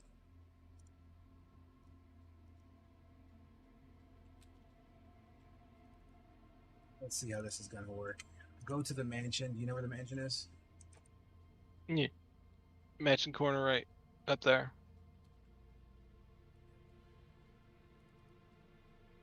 In particular, this is only for real flavor, but let's take it to floor number 2.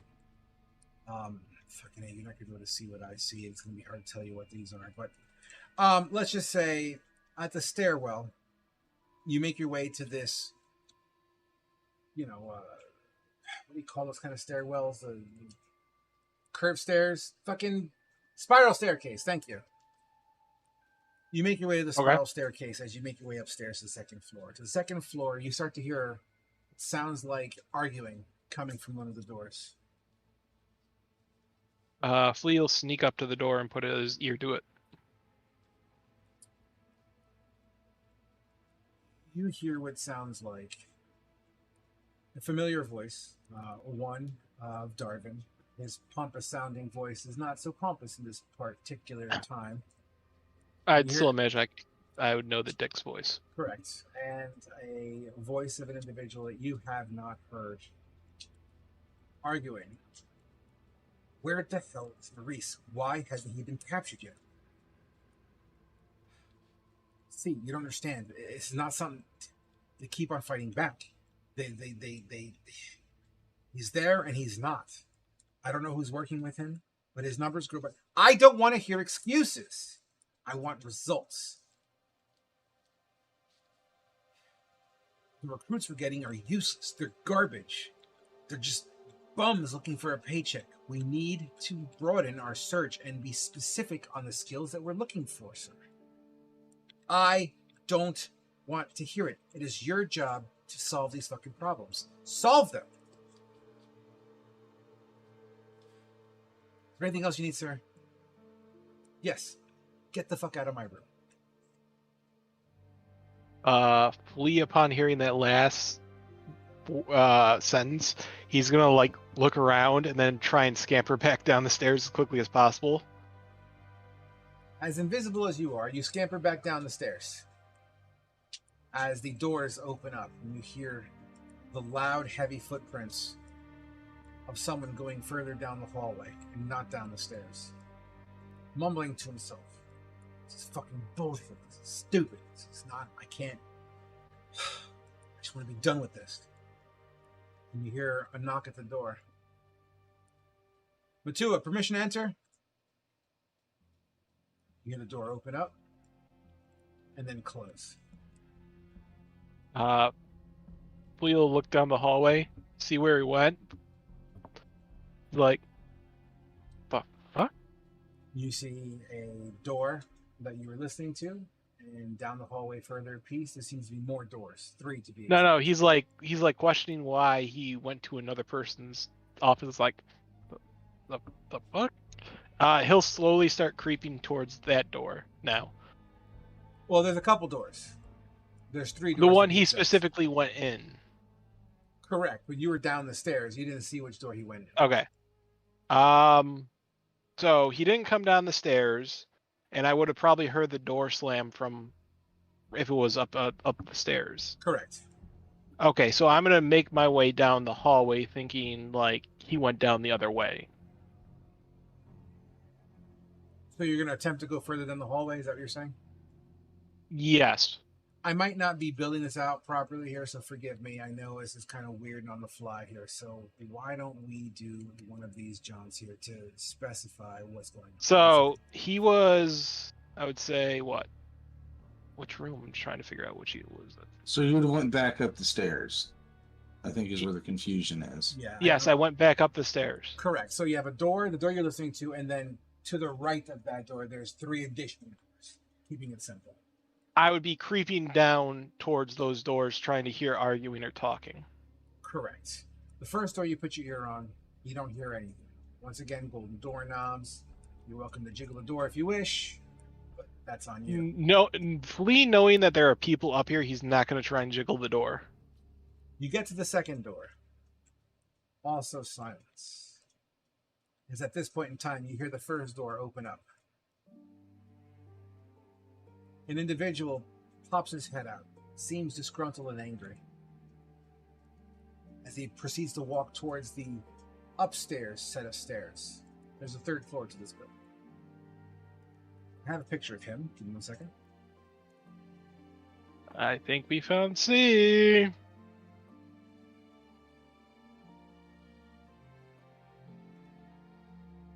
Lee, are you currently like inside the house moving around, or is just this all theater of the mind? This is right now theater of the mind. Yeah, that house is a stamp placeholder. This is mostly theater of the mind. I don't think that's C. Isn't that Matua? Oh, shit. Second, did I paste No, it's not Matua. Because he's entered into Matua's room. Matua wouldn't be leaving and leaving that guy there. This is the first door where the argument. Okay, so this is C. That's C, correct. As he begins to walk up the stairs.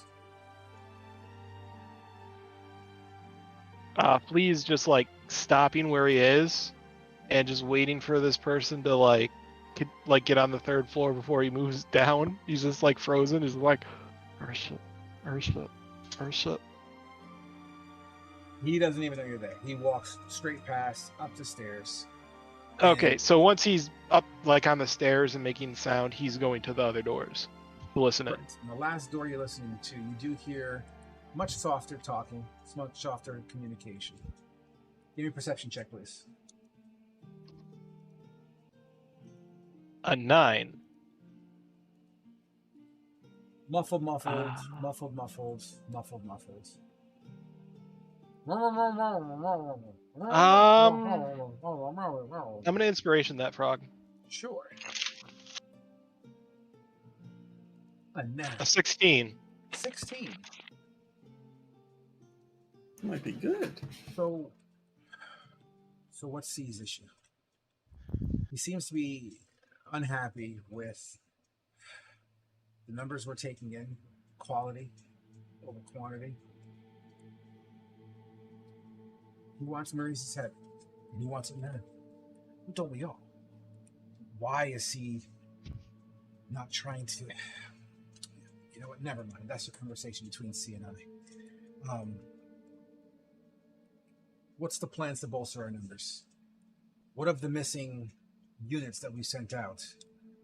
Have we called in extra help from beyond? Have we considered sending contract to the Holy Empire? Do you think they have any more of those clockworks they can loan us or maybe even sell us?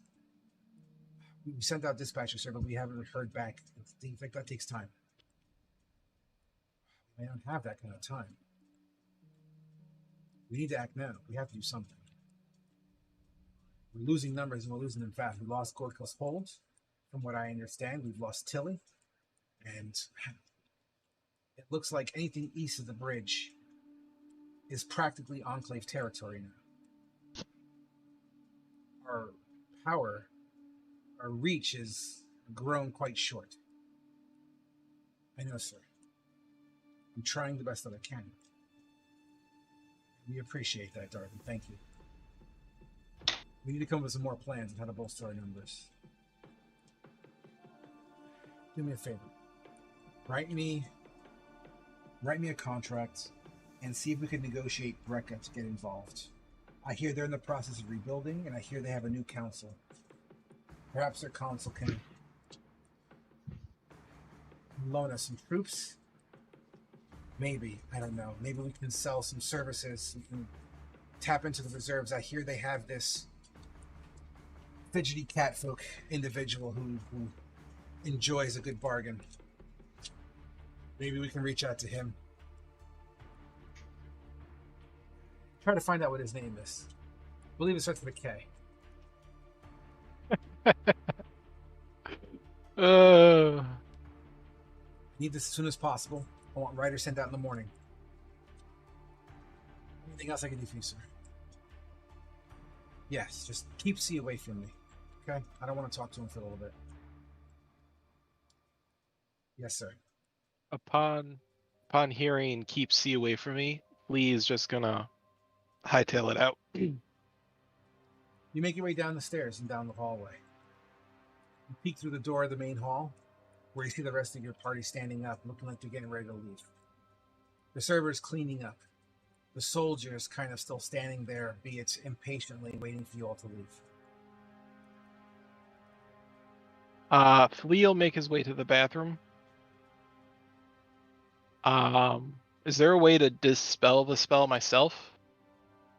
I guess you could punch yourself in the face. I'll punch myself in the leg. You're invisible. The decanter's in my bag. The